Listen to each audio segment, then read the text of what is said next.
There was a hint of surprise on Crocodile's face. For someone like him who rarely showed emotions, this was extremely rare. This was enough to prove his joy. Crocodile occasionally discovered some information about the true history and ultimately narrowed down the intelligence about Pluton to Alabasta.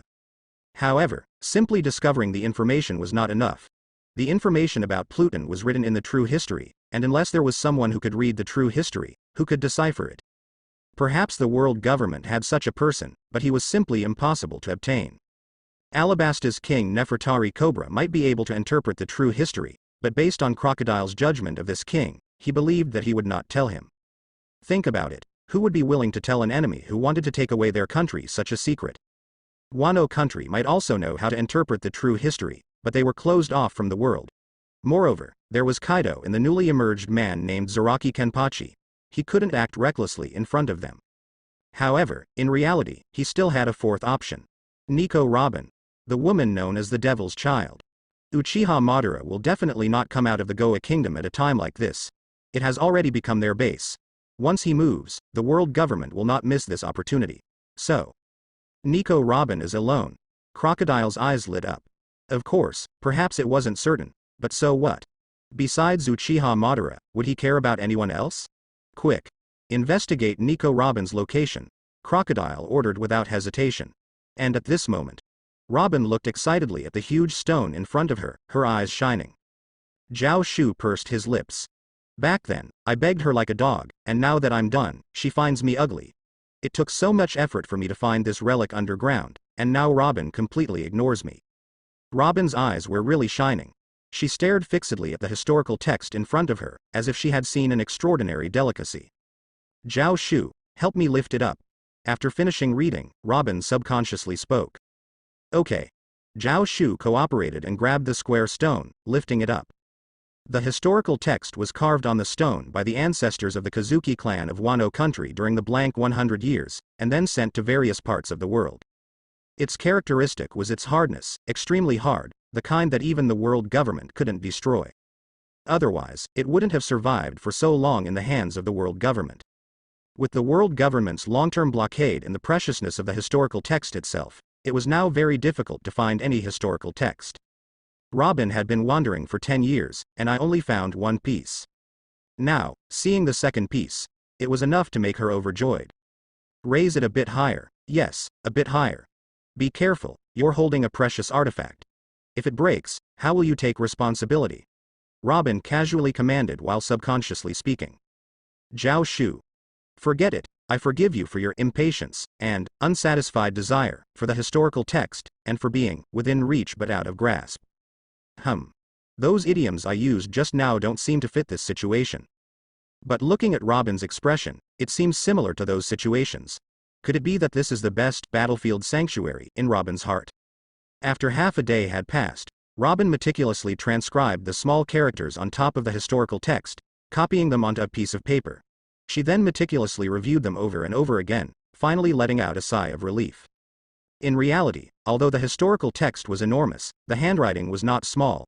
In Xiao Shu's opinion, at most, it could only fill about 1 or 2 pages of notebook paper. He didn't know what charm these words held that made Robin spend a full 6 or 7 hours reading them. Alright, we should leave now, Xiao Shu stretched lazily. We still have another piece of historical text to find. Okay. Robin nodded excitedly, her face flushed. Now, she no longer had the prematurely mature expression she used to have, but instead had a lively look befitting a girl her age. Oh, Xiao Shu, Robin suddenly frowned. Yes. Could you help me use sand to block the hole we came through? Robin hesitated for a moment and said, I'm worried that the ruins here will be destroyed by others. It's better not to leave our entrance. Ruins were supposed to be protected, after all. But obviously, if the world government found out about the historical text here, they would definitely send troops to bring it back to the Holy Land of Mariajoy. This was definitely not the outcome Robin wanted to see. I understand, Xiao Shu nodded. Their next destination was Alabasta's capital, Alubarna. In reality, Xiao Shu no longer cared as much about the other piece of historical text. The other one recorded the location of Pluton, something Crocodile was pursuing, not Robin. But even if he said it out loud, Robin wouldn't believe it too much. After all, besides Robin, no one else could interpret the historical text. Then how did you, Xiao Shu, know that the location of Pluton was recorded here. So the two of them approached, and Xiao Shu led Robin towards the royal tomb. The burial hall of the royal tomb was where the historical text was located. Naturally, there were soldiers around the royal tomb, but for Xiao Shu, they were almost completely useless. With an illusion, they ignored Robin and Xiao Shu. After finding the historical text, Robin immediately immersed herself in interpreting it. Xiao Shu didn't mind and casually told her not to make too much noise and attract soldiers before leaving directly. Robin was immersed in interpretation and didn't care about anything else. This place was not like the previous ruins, and Xiao Shu didn't have to waste time here. He might as well take a stroll around, as he hadn't really explored this desert kingdom yet. The palace of the desert kingdom had a unique style that was different from other palaces and was worth seeing. Consider it a sightseeing trip. Xiao Shu walked around, stopping from time to time. After all, he wasn't afraid of soldiers discovering him. He could just use another illusion if necessary. If worse came to worst, couldn't he just fight his way out? As he walked, suddenly, "Who are you? Why are you here?" Xiao Shu turned his head and saw a beautiful little girl. She was wearing an elegant desert dress, tasteful and cute, with her hair tied in a ponytail, cheerful and lively. A little girl in the palace. It should be her. Nefertari Vivi, Princess of Alabasta, former member of the Straw Hat Pirates, is now. She is 9 years old. Who are you? Why haven't I seen you in the palace before? Vivi squinted her eyes, a hint of confusion flashing in her eyes. Well, because I just arrived, Xiao Shu calmly nodded. Just arrived? A newly arrived guard? Vivi tilted her head, looking adorable. No, a newly arrived rogue, Xiao Shu calmly replied. A rogue? What's a rogue? Vivi blinked her eyes. It's difficult for me to explain this question to you clearly. In short, it refers to those who often harass little girls. They even steal little girls' lollipops. Xiao Shu thought for a moment and said, they are bad people. Isn't that bad? Vivi stared at him with round eyes, surprised. You're right to say that. Xiao Shu nodded, and then, in the next second, he took out a lollipop from his pocket. Do you want to eat it? The lollipop was as big as a palm, with a long stick that was almost as long as Vivi's arm. The colorful candy on it resembled a rainbow, spinning together, finally condensing in the center. And Vivi's eyes, like the lines of the lollipop, focused on the center. This was the candy Xiao Shu had stolen from the sky before, the finest of its kind, even worthy of being offered as a tribute. Alabasta was also an ancient country with a good economic strength, but the Nefertari family had strict rules. She couldn't eat this kind of thing regularly.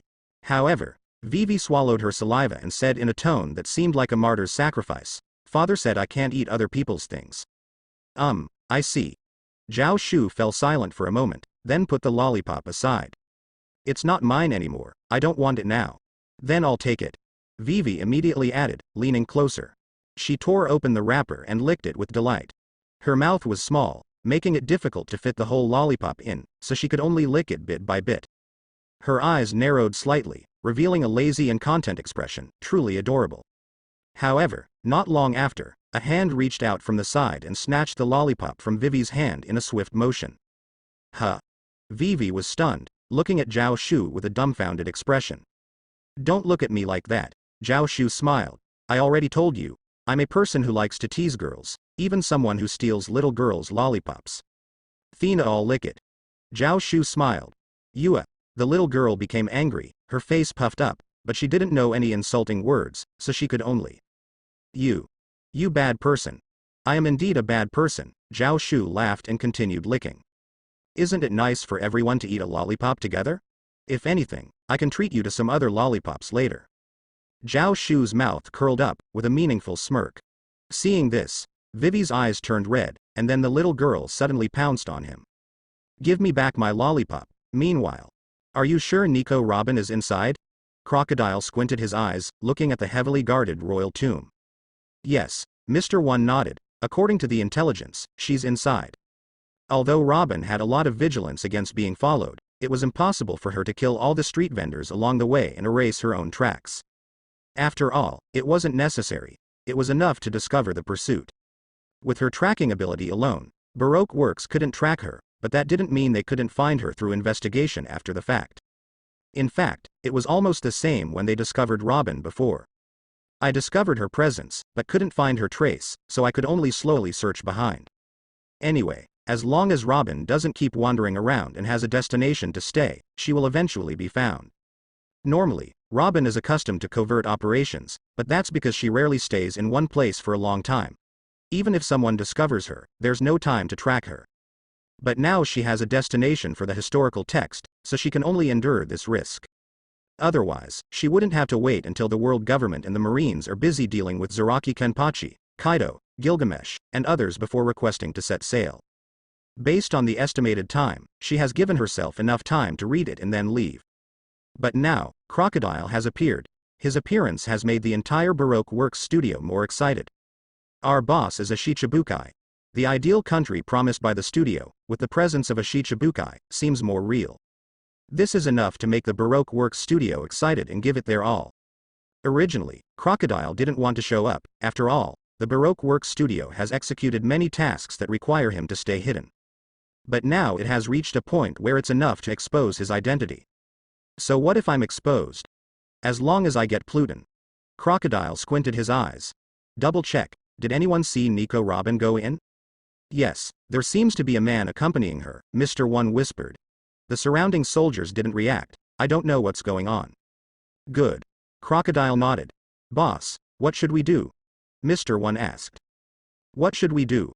Crocodile narrowed his eyes, decisively making a move. The next second, sandstorms filled the air, turning into sand waves rushing towards the tomb. Of course, we have to break in. Boom. The earth shook. What's happening? Robin was stunned, almost falling down.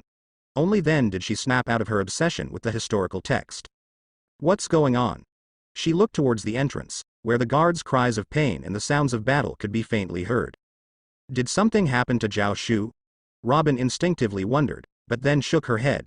No, it should be someone else. Xiao Shu had confidently walked in with her all the way. If even he encountered trouble, then she couldn't peacefully read the historical text here. Although it probably wasn't Xiao Shu, now that someone has caused a commotion, it's not the time for her to leisurely read the historical text. This trip itself requires concealing her whereabouts, and it's best for her not to show herself. She should escape as soon as possible. Robin glanced at the surrounding relics, her eyes filled with worry. Once a battle breaks out in a place like this, the relics here.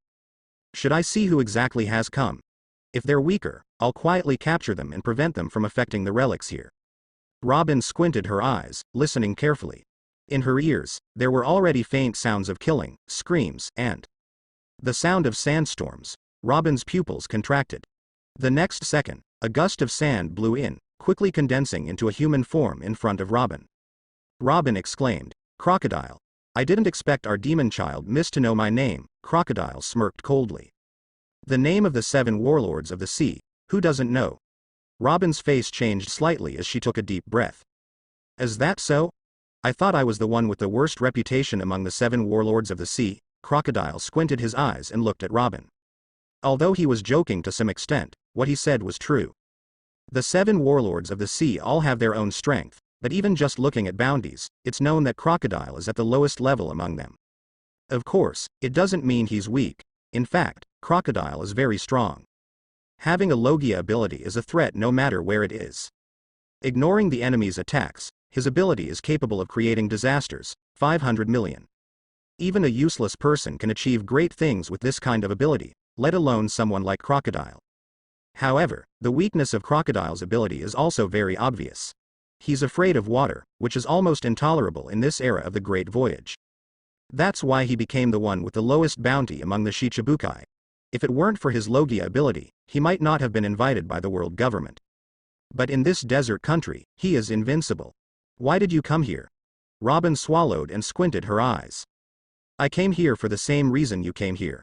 Crocodile smirked and then looked at the historical text beside him. This is the historical text, right? Recording the existence of the ancient weapon, Pluton's location. Crocodile suddenly turned his head to look at Robin. Nico Robin, the demon child. You've been here for quite some time, you should have translated it, right? Robin bit her lip.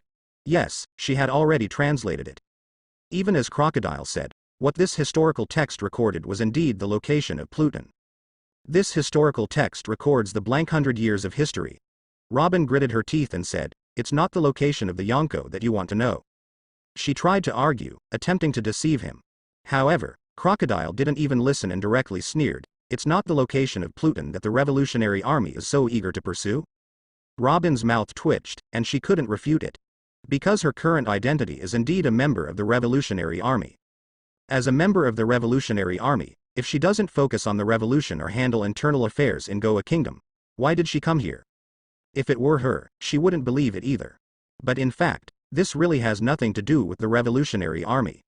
And at the same time, it really does record the location of the ancient weapon.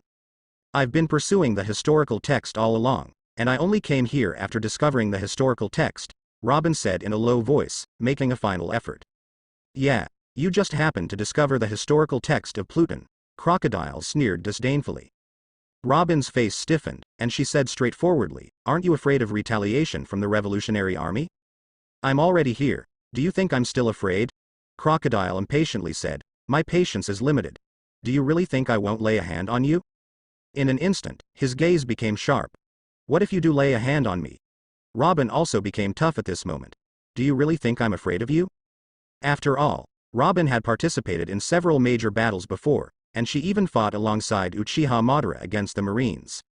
Although she was just shouting from behind, she didn't contribute anything to the battle.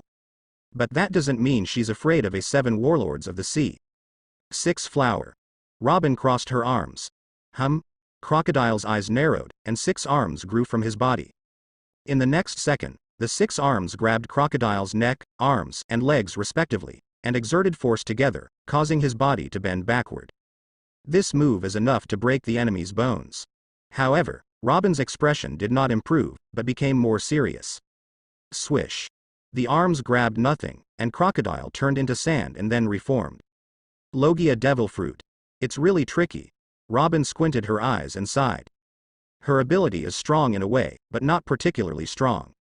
Robin is a paramecia user of the flower fruit ability, which allows her to make any part of her body bloom like a flower on any tangible object within her line of sight, and use it for attacks or other purposes. However, no matter how much she says, it's just ordinary joint attacks. Facing a Logia user who cannot be attacked with joint techniques, her ability is completely useless. If only I had Haki. Robin muttered. Haki is the power for people to grasp demon fruit power with their own bodies, but unfortunately, although Robin relies on joint techniques in battle, she is not the type to directly confront opponents. In addition, she has not received a systematic education like the one on Ruskin Island, so it is difficult for her to awaken armament Haki. However, now, without Haki, she can't even attack Crocodile. It's difficult to use sea-stone weapons. Robin's ability relies on suddenly growing arms, and these arms don't come with weapons. Not to mention, she herself is a devil fruit user. From the looks of it, you don't plan on surrendering peacefully. Crocodile's eyes turned cold. Well, since it's just a translation, you don't need any arms or legs. In the next second, a storm gathered. Desert saber. Crocodile's arm turned into a sand blade and suddenly attacked. A sand wave, like a sharp sword, rushed straight towards Robin. Not good. Robin's face changed slightly, and she was about to dodge, but her footsteps suddenly stopped. Behind her was the historical monument, composed of precious remnants of culture. If Crocodile's attack were to destroy them, she would be a criminal against history. History is more important than her own life. Gritting her teeth, Robin turned around, facing the attack. She was prepared to use her own body to block Crocodile's attack, or at the very least, reduce its power. However, after a while, the expected attack still hadn't arrived. Subconsciously, Robin looked over and saw a man standing in front of her, reaching out to block the massive sand blade. That figure paused for a moment, then turned his head and revealed a smile. Robin, I'm just here to see a historical monument, but you're a bit slow, so I came to find you. Xiao Shu. Robin, it's just a historical text, you're too slow. So I came to find you, Xiao Shu said with a light laugh, his voice calm and relaxed, as if he were asking why you hadn't eaten. However, in his hand, he firmly held a sand that was sharper than a razor blade. The sand danced wildly, but no matter what, it couldn't escape his grasp. Xiao Shu. Robin heard that familiar voice and instantly breathed a sigh of relief. But immediately, she became alert again. Be careful, the opponent is Crocodile, a Logia user with the sand fruit ability. Xiao Shu turned slightly and looked at the man wearing a fur coat and a golden hook on his hand. Then, bang, he clenched his palm and crushed all the sand. Are you Xiao Shu? Uchiha Madara's younger brother? Crocodile squinted his eyes and looked at Xiao Shu. It seems like your revolutionary army really wants to obtain Pluton. Robin was involved in the Goa Kingdom incident, pacifying the entire country. And Xiao Shu, he was simply Uchiha Madara's younger brother. These two together. A hint of excitement flashed in Crocodile's eyes. This historical text was probably true. However, Xiao Shu and Robin exchanged a glance, their eyes filled with helplessness. Well, they really couldn't refute these words. In fact, if it weren't for Robin thinking that Uchiha Madara was so powerful that they didn't even need Pluton, she might have doubted whether Uchiha Madara and Xiao Shu had any plans for Pluton. After all, that kind of thing didn't seem like something that should be left behind. But now they really didn't think that way. Let it go, it's not worth bothering with him. Xiao Shu shrugged and said to Robin, there's a big commotion outside. If it weren't for his subordinates blocking the way, someone would have rushed in long ago. We're not suitable to appear in this kind of situation. Let's get ready to leave. Robin nodded. She also knew that if the two of them, as members of the Revolutionary Army, appeared here, it would cause unnecessary misunderstandings. Especially since this historical text really did record the location of Pluton. Don't even think about leaving. Crocodile's face was fanatical. Leave Robin behind. When facing Robin, I still need to show some mercy, but when facing you. The next second, a sandstorm erupted. Furious winds swept through, and the sand became like knives. Your brother won't come here to save you now. Swish. The sand blades flew, slashing straight towards Xiao Shu. Save me? Xiao Shu's mouth twitched. Boom. Countless sand blades came crashing, but in front of Xiao Shu, they made a series of collision sounds. The sand blades stopped in front of Xiao Shu, but they didn't touch his body at all. Why would I need my older brother to save me? Xiao Shu looked at Crocodile's furrowed brow and sighed softly. No one knew that among Uchiha Madara, Gilgamesh, Saitama. Among these identities, the strongest one was actually Xiao Shu. The person named Xiao Shu possesses Uchiha Madara's ninjutsu, Gilgamesh's noble phantasm, Saitama's physical abilities, Zaraki Kenpachi's ryatsu and swordsmanship, and also Itu Makoto's scum power. He himself is equivalent to the sum of countless identities today. Uchiha Madara is renowned throughout the world. Gilgamesh is audacious and arrogant. Saitama scares pirates away in all directions. However, all of this is nothing compared to Xiao Shu, who quietly and anonymously relies solely on the title of Uchiha Madara's younger brother to make his way. Rinbo. Border prison. By using Rinbo to split off his shadow, he can use the shadow to block the opponent's attacks or launch a surprise attack. Go. In the next second, Crocodile's expression changed, and his whole body suddenly turned into sand, scattering in all directions. Did I receive an attack? Crocodile was stunned, then a hint of seriousness flashed across his face. After reforming his body, he carefully looked at this young man. He is almost unknown on the sea, and if it weren't for the title of Uchiha Madara's younger brother, few people would probably recognize him. Well, indeed, being Uchiha Madara's younger brother, you still have some ability. Crocodile said coldly. But do you really think that this level of power can defeat me? Now hand over Robin, and I might spare your life. He is one of the 7 warlords of the sea. How could he not be able to defeat an unknown person? Even if he is Uchiha Madara's younger brother, it's the same. Robin's face also showed a hint of seriousness. The title of 7 warlords of the sea is not just a small name. It means being a pirate strong enough to fight against the 4 emperors. Perhaps he won't win, but he has the ability to fight. If it were Uchiha Madara himself, Robin wouldn't worry at all. But Xiao Shu. And Crocodile is a Logia user.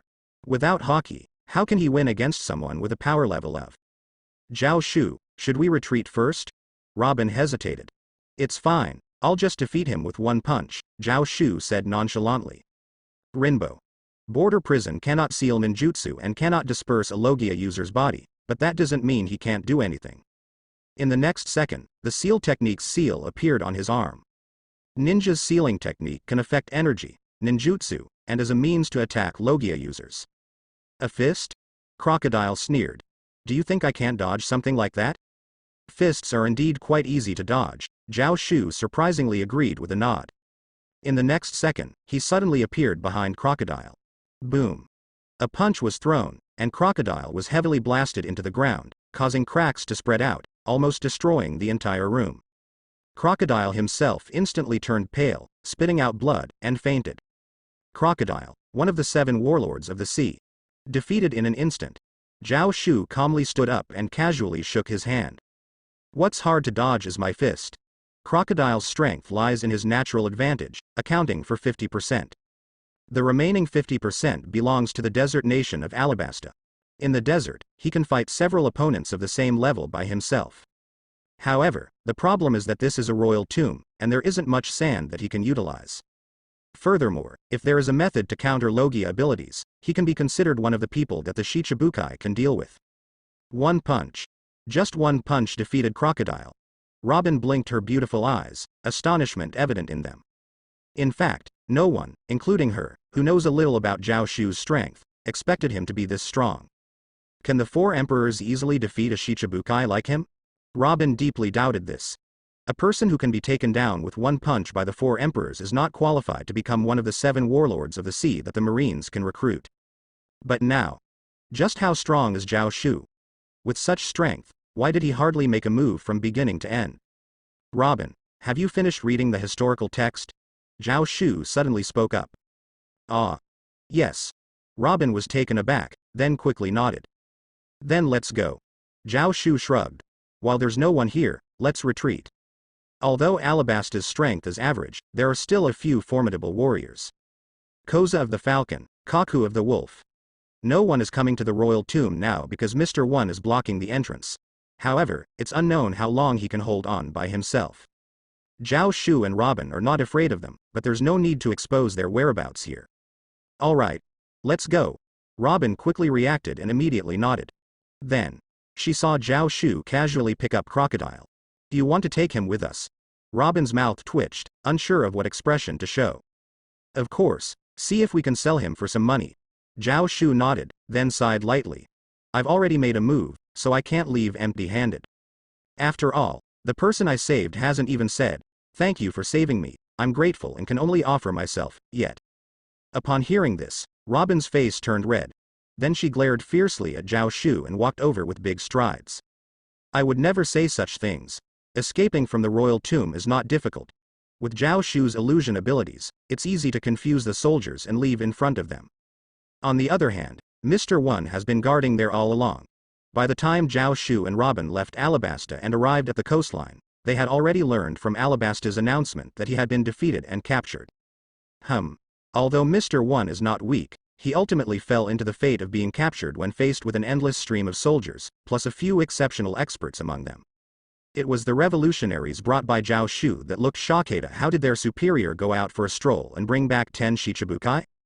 Fortunately, the revolutionary army also has some seastone handcuffs, otherwise they would think their leader has gone crazy.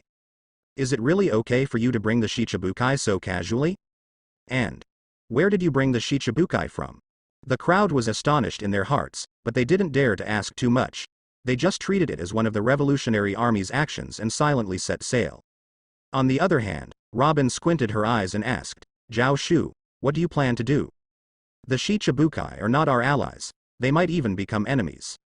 In fact, it should be said that they are enemies. If it weren't for the sudden rampage of the world destroyer Berndi Valdo, attacking the celestial dragons, the Marines would have already mobilized the Shichibukai to besiege the Goa kingdom. Although a treaty has been signed now, it is only a temporary measure and will eventually be torn apart. The Shichibukai are enemies of the revolutionary army. At the same time, although the revolutionary army opposes the world government, it doesn't mean they stand with the pirates. Occasionally, they also have to eliminate pirates. It's a pity to kill him. Xiao Shu shook his head. I finally had a chance to take action. But shouldn't there be some gains? What should we do? Robin frowned. Let's just lock him up for now. Xiao Shu casually said, I'm not afraid of him causing trouble. You may not be afraid, but we are. Robin's mouth twitched, but she ultimately didn't say those words. She shook her head and continued to look at the route. The Revolutionary Army doesn't have as well-equipped crew members as the Marines, nor can they guarantee their strength. This doesn't mean that the Revolutionary Army lacks top-notch navigators, they do exist. But this operation was just Robin's wishful thinking. Borrowing the Revolutionary Army's ships and manpower was one thing, but don't expect to have the best members. After all, the Revolutionary Army needs those members for themselves. So she can only take charge herself, relying on the self-taught knowledge of navigation she possesses. Fortunately, she is not lacking in that knowledge. The next stop is Fishman Island. Robin squinted her eyes. Fishman Island and the historical text. She couldn't help but glance in Xiao Shu's direction. Now she no longer doubts the credibility of Xiao Shu's words. Just by casually visiting Alabasta, she was able to find 2 historical texts. Why wouldn't she believe it? It's a pity that he refuses to continue taking me to find them. Is there not enough time? What is missing? Robin lightly hummed, revealing a rare hint of a daughter's coquettishness. Time is really running out. Xiao Shu sighed. I can't even find time to pick up girls. I really am a busy person. On the other hand, Charlotte Linlin has already started moving. If it weren't for the fact that going to Fishman Island is the route to enter the New World and is on the same line as where Gilgamesh is, he would have already finished this journey. After all, the historical text is right here and won't run away. It's no big deal, he can just take Robin out for a walk next time. Consider it a date. Shrugging his shoulders, Xiao Shu quietly walked into the prison cell in the cabin when no one noticed. The cooldown time for the distinguished heavenly gods has already passed. Damn it. Damn it. Damn it. Crocodile gasped for breath, but couldn't muster any anger in his eyes. The most terrifying aspect of the distinguished heavenly gods is that they don't change a person's thoughts or affect their potential. Right now, he knew that he had fallen into Xiao Shu's trap, but he had no way to do anything about it. He couldn't help but feel an involuntary urge to obey the other's commands. This strange contrast truly made him feel hopeless, wishing for divine retribution. Unfortunately, even the reason for his anger had been erased from his heart. HMPH. Crocodile finally gritted his teeth and fiercely manipulated the sand, striking the sea with force before turning and leaving. Now he had been released by Xiao Shu and had regained his freedom. But he pretended to be escaping. Just a mere pair of sea-stone handcuffs. I am a Shichibukai, so it's normal to escape, right? No one would suspect, except Crocodile himself. Gilgamesh, huh? I wonder what it means for the master to call me to him and secretly obey his commands. Could it be that the Revolutionary Army wants to target Gilgamesh and use me as an insider? Crocodile squinted his eyes and happily prepared to steal a ship and sail towards the New World. Work, work, the master's orders are the most important. It smells good. Meanwhile, Xiao Shu and his group had already begun to enter the underwater. I didn't expect you to actually find Pluton. Robin's face was filled with complexity. Entering the underwater required coating the ship, which meant applying a special bubble-like layer to the surface of the ship to allow it to navigate underwater. Normally, this process would take a week or even longer. However, for Xiao Shu, who was racing against time, it had to be accelerated. So, he found Pluton. Robin didn't know what to say. The vice captain of the Pirate King, working as a ship-coating craftsman in Saboti Archipelago? Of course, Pluton's coating was faster than that of an ordinary craftsman, but he was still just one person. So Xiao Shu dragged Crocodile around to find craftsmen. As one of the 7 warlords of the sea, no one dared to refuse him. After finding more than a dozen craftsmen, they managed to coat the ship in a day. It's a pity that Crocodile accidentally escaped because of this. Robin shook her head. Although he had handcuffs on, he still managed to escape. Truly worthy of being the legendary 7 warlords of the sea. Robin didn't doubt it. Despite being no match for Xiao Shu, Crocodile was still one of the top powerhouses in the sea. It's normal for him to escape from mere handcuffs. Even Golden Lion managed to escape from impelled down, which was much more difficult than Crocodile's escape. No problem, if we see him, we'll just catch him again, Juha said. After all, Crocodile was released by him, so why would he care? We need to speed up our actions. Crocodile might call in the Marines, and we don't know if this coating is reliable or not. Robin said solemnly, if they find out you're here, the Marines might go all out to surround us. Remember, you are Uchiha Madara's brother, and we're already close to the naval headquarters. If Xiao Shu's identity is exposed, Sengoku wouldn't hesitate to order a full-scale attack.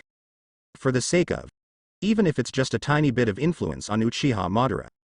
Perhaps Crocodile feels embarrassed about his mistake, so he chooses not to mention it, Xiao Shu chuckled. How is that possible? Robin forced a smile. For pirates, is pride really that important? Maybe, it really is that important, Xiao Shu smiled. Let's not talk about this anymore. Instead, Let's take a look outside when we have the time to worry about such things. Diving into the deep sea, a tranquil and azure underwater world presented itself, a breathtaking and peculiar sight. Schools of fish, sea creatures, and strange marine organisms swam around, far more beautiful than any aquarium. You really are fearless, Robin forced a smile. But she still followed Xiao Shu's words and looked towards the world beyond the coating. Azure, clear, and beautiful. In such a beautiful world, it would be even better if I had a boyfriend by my side. I could lean against him, lie in his embrace, feel his arms around me, and enjoy this stunning scenery together. Robin turned her expressionless face and stared straight at Xiao Shu. Please don't make up my thoughts so casually, thank you. Xiao Shu chuckled lightly and turned his head. The words just now were spoken by Xiao Shu into Robin's ear, using Robin's voice. As the ship continued to sink, more and more peculiar sights appeared before everyone. Breathtaking to the point of unimaginable, but there was also a sense of danger. Of course, for the crew on this ship, they didn't need to pay attention to such things. And finally, the ship arrived at Fishman Island. The first thing that caught their eyes was a giant tree. Yarukaman mangrove. This towering tree seemed to have existed for eternity. It absorbed sunlight from above the sea and released it at the roots, 10,000 meters below the sea, illuminating the deep sea beneath. Because of this, Fishman Island had sunlight in the cycle of day and night. The local fishmen even described this phenomenon as the blessing of the sun. So this is Yarukaman mangrove. How magnificent! Robin's face was filled with awe. She had long known about the existence of this tree from various documents.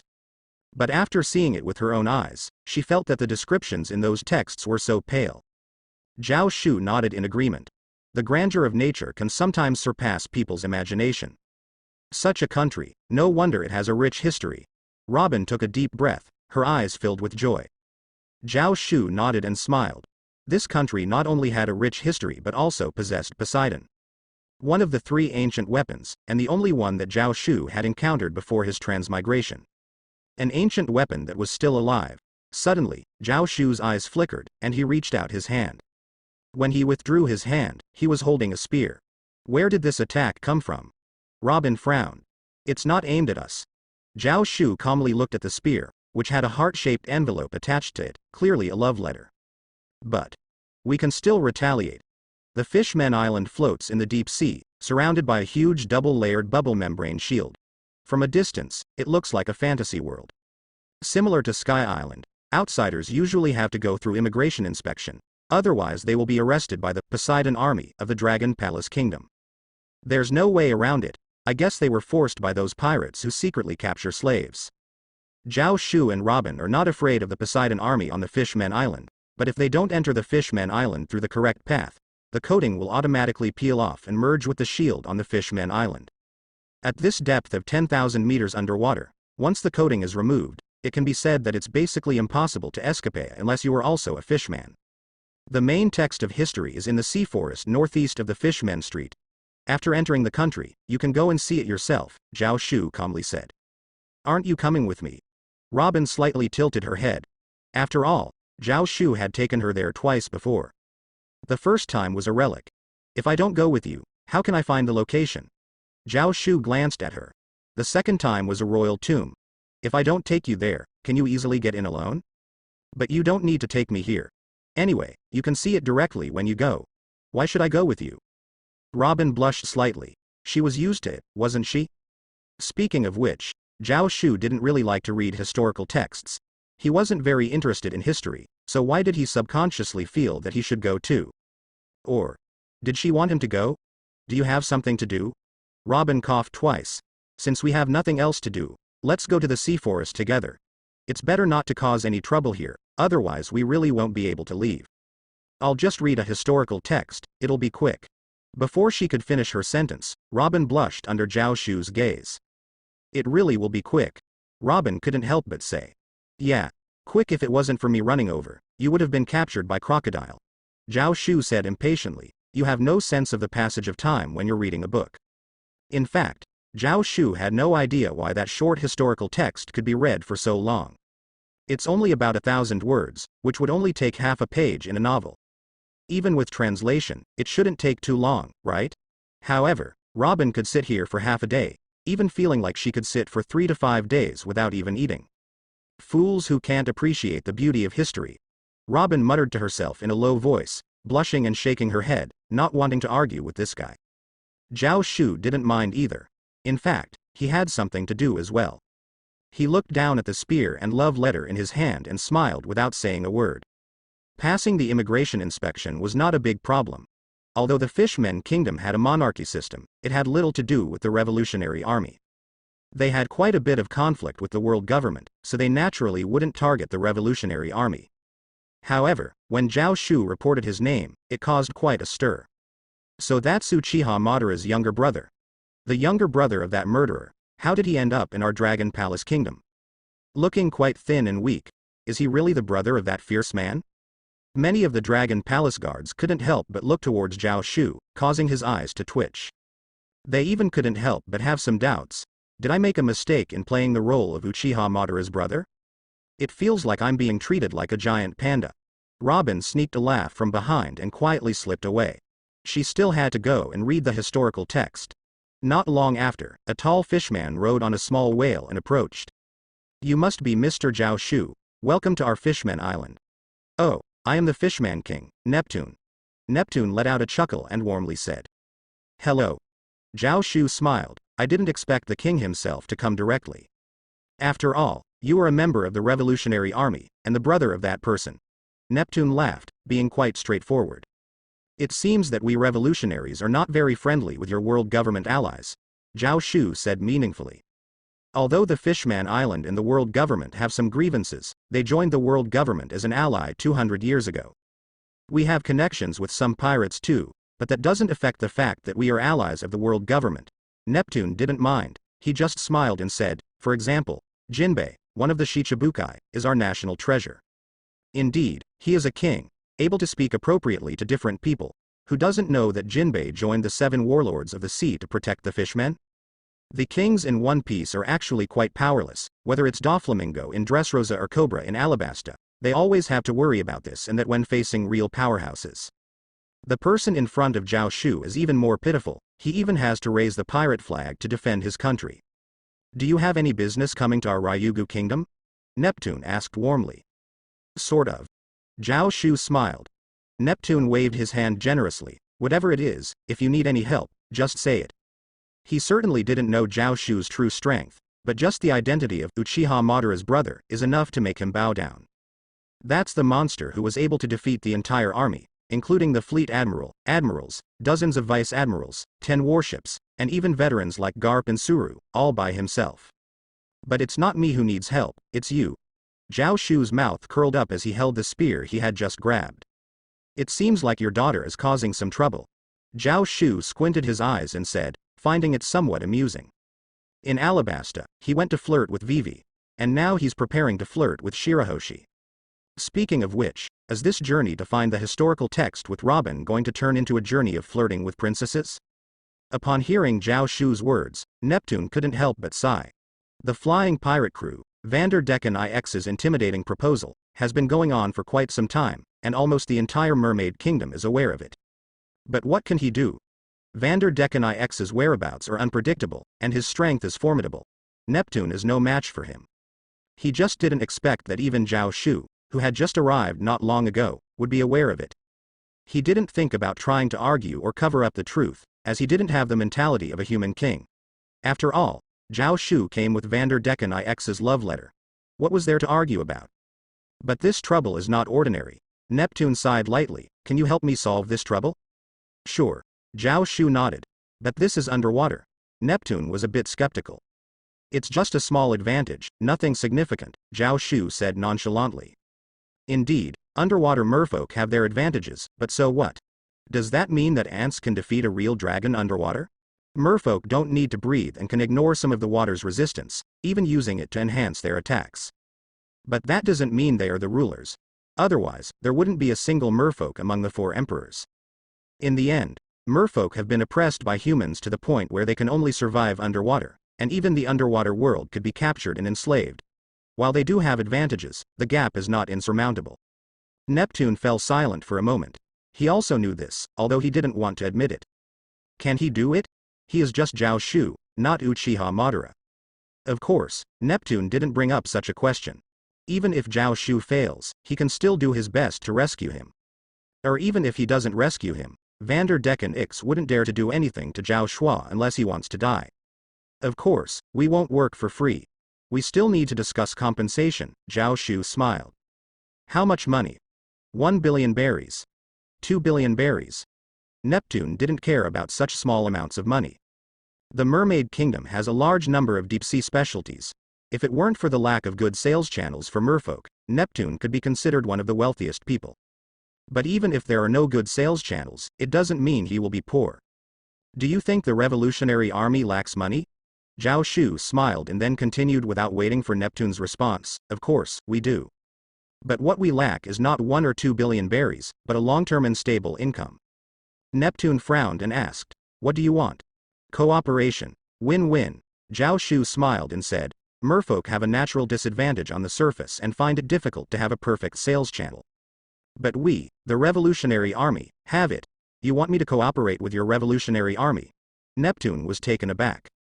Of course, Xiao Shu showed a smile. What I like the most is mutual benefit and win-win. That's right, this is a tradition from Xiao Shu's past life. In addition to this, there is also the principle of setting aside disputes when poor and striving for them when prosperous. Neptune's brow relaxed slightly. Honestly, Xiao Shu's request was also what the Fishman country hoped for.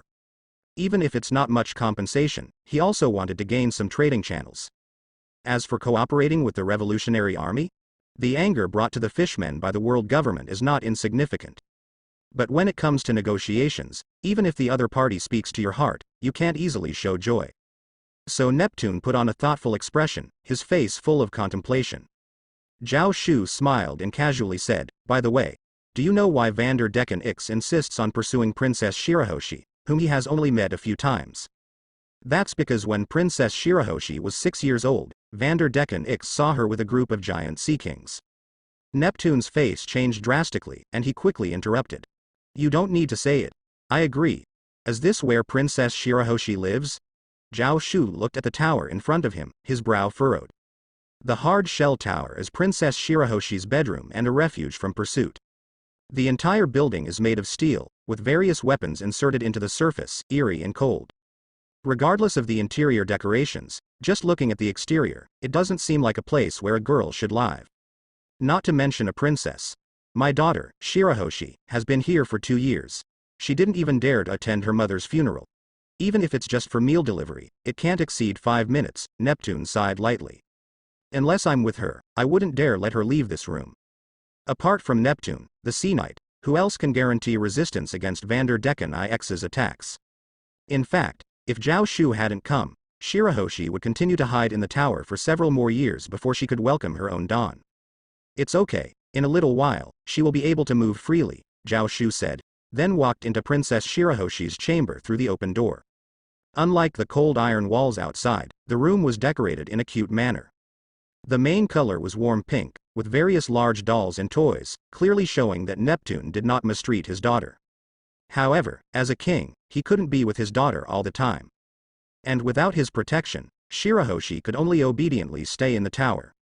In the depths of the room, on a huge white soft bed, a giant fishman mermaid lay there quietly, her fish fins swaying, looking adorable. As if hearing the sound of the door opening, she raised her head and looked towards the direction of the door. Father, are you here to see me? Oh, there's a guest too. Shirahoshi curiously looked at Xiao Shu, her beautiful big eyes filled with curiosity. It seemed like she was curious why Xiao Shu looked different from other fishmen. This is... Neptune was about to introduce, but he was interrupted by Xiao Shu. Hello, Princess Shirahoshi, I'm Xiao Shu, and I'm here to protect you. Shirahoshi's upper body looks like that of a human woman, with fair skin and light pink ribbons hanging from her shoulders. She has long, pink, wavy and flowing hair. At this age, she is more cute than beautiful. Her fair skin is dressed in adorable pink, even her fishtail is a pink color. She seems to be composed entirely of fair skin and varying shades of pink. Although she is only 10 years old, Princess Shirahoshi's height has already surpassed Xiao Shu's, measuring a full 5 meters. Looking at her, she appears like a giant. Hello, Princess Shirahoshi, my name is Xiao Shu, and I have come to bombard you. Xiao Shu's mouth curls into a smile, leaving Neptune dumbfounded with his words. Wait. Xiao Shu. What do you mean by that? Neptune couldn't help but speak up. Bombard?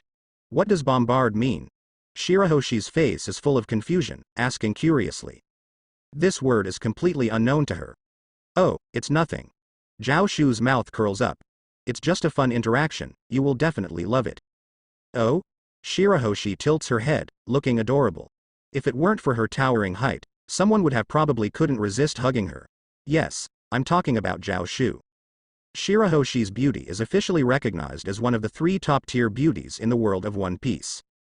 The other 2 are Hancock and Kazuki Hiyori. However, compared to the other 2, Shirahoshi, despite her height, has a kind of lovable feeling that makes people want to tease her. So this is Poseidon. To think there is such a Poseidon. Xiao Shu squints his eyes, thinking to himself.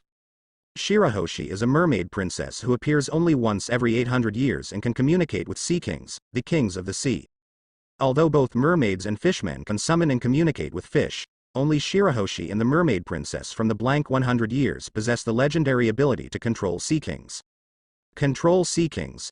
It sounds like something Xiao Shu could do, just like how Shanks can use hockey to force the nearby sea creatures to retreat.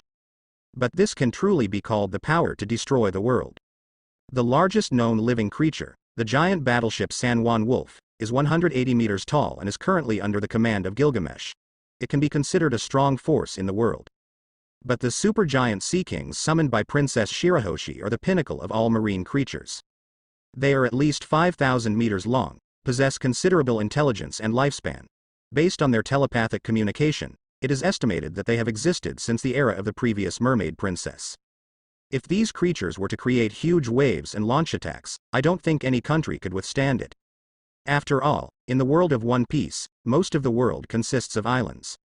However, contrary to the description of the power to destroy the world, Shirahoshi is naive and innocent, even pure like a little lamb. It feels like she can be easily deceived with a lollipop. Perhaps it is because of her innocence and simplicity that she is able to possess the ability to control sea kings. Hey, Lord Xiao Shu, did you come from the sea? Shirahoshi excitedly asks, interrupting Xiao Shu's thoughts. Yes. Xiao Shu reveals a smile. Can you tell me about the things on the sea? Shirahoshi's face is full of longing, her eyes filled with fascination. I heard there are many fun things and delicious food on the sea, especially there's an amusement park above the Fishman island. I really want to go there. Neptune secretly sheds tears upon hearing this. Amusement parks. It's a dream in everyone's heart, isn't it? But it's so difficult to make dreams come true. Sure. I'll take you there next time, Zhao casually said. I haven't been there either.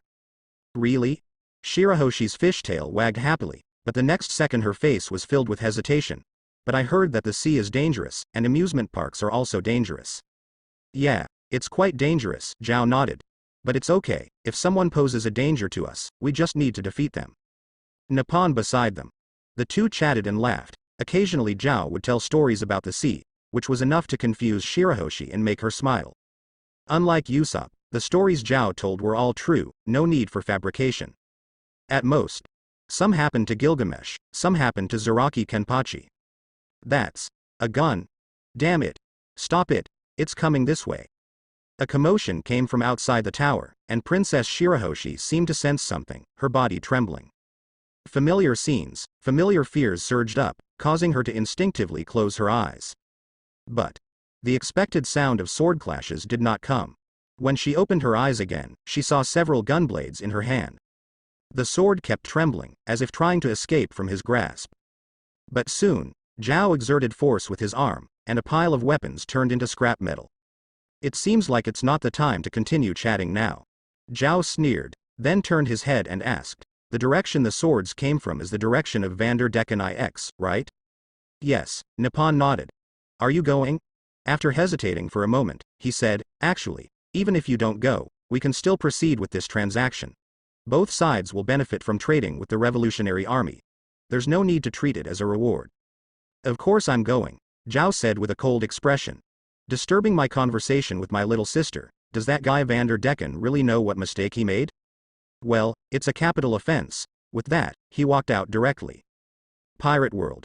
Divine skills across the multiverse. My sister is Nuwa, Hokage. I have unlimited skill points, the strongest fantasy overlord. As for the group, The editor doesn't allow me to mention it, they'll kick me out if I do. Xiao Shu was not wearing anything and followed the direction of the weapons to find his way out. Normally, when people come to the Fishman Island, they would wear bubble helmets and bubble armor. After all, this place is 10,000 meters deep underwater, isolated from air, and subjected to endless water pressure. However, Xiao Shu didn't wear anything and just chased after them. The underwater humans have always been at a disadvantage. But if you want to kill the fishmen underwater and can't even overcome this disadvantage, what's the use? Fortunately, ninjas have a certain survival ability even underwater. In this regard, the Mist Village in the Hokage world is relatively good at it. Uchiha Madara is not particularly good at it, but he won't let the underwater become his weakness. A true master may have weaknesses, but definitely not weak points. Gilgamesh also has some treasures for underwater combat.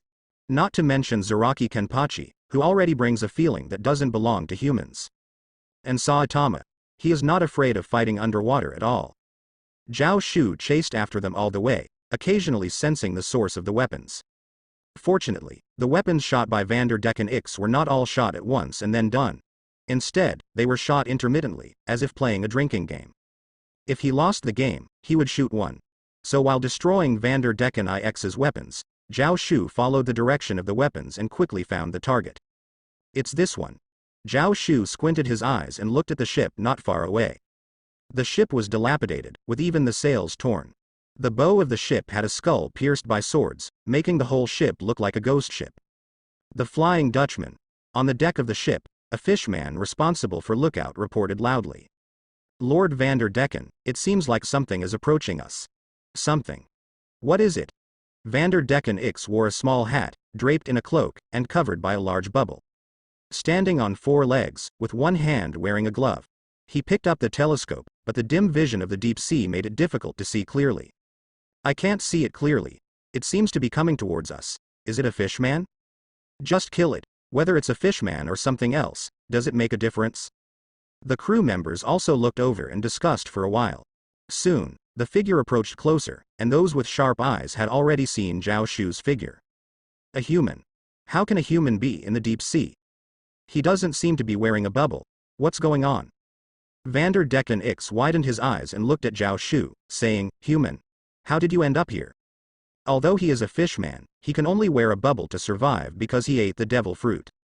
However, that human who was getting closer and closer didn't wear anything at all. What special fruit did he eat to have special abilities? But that's not right. If you eat a devil fruit, you'll turn into a sitting duck. It looks like this is the place. Xiao Shu nodded, completely ignoring the other person's words. Then he looked towards the fishman.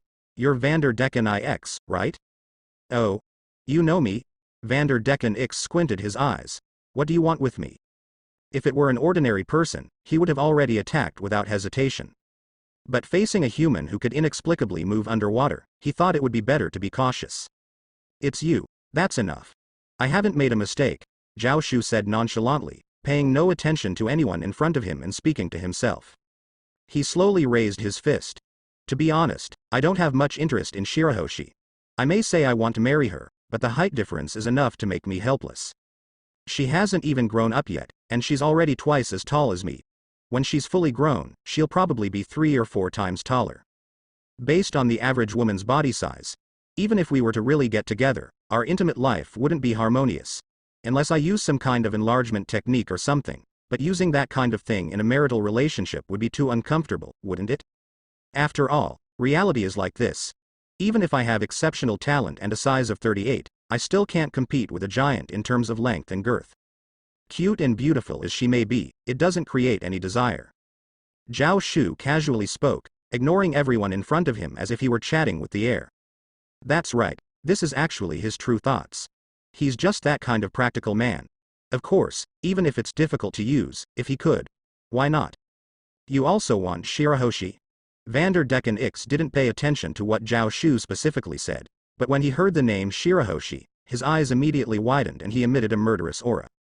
He has the power of the target fruit, which allows him to automatically track any object thrown by a person designated as a target, unless it is knocked down or obstructed along the way. It's a very strong and buggy ability, otherwise Neptune wouldn't have endured him for so long without eliminating him and freeing Shirahoshi. If it weren't for a place like the Fishman Island, where his reputation is not well known. His bounty is definitely over 1 billion, his strength is very strong. That's in front of others.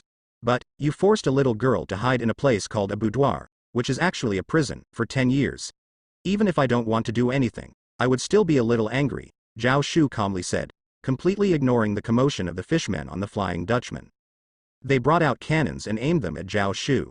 These modified cannons can be used underwater. Or they could simply take out weapons like knives, guns, swords, and spears, and swim towards Xiao Shu with a fierce look. Fortunately, there's no one here, and I don't need to hide and conceal my abilities like before, so as not to be associated with my alter ego, Xiao Shu calmly said. So, fire! Vander Decken X shouted, and countless cannons fired at the same time. Boom! Boom! Boom! Boom! Xiao Shu calmly looked down and said, just go and die. Finishing move. Serious series, serious punch. Boom.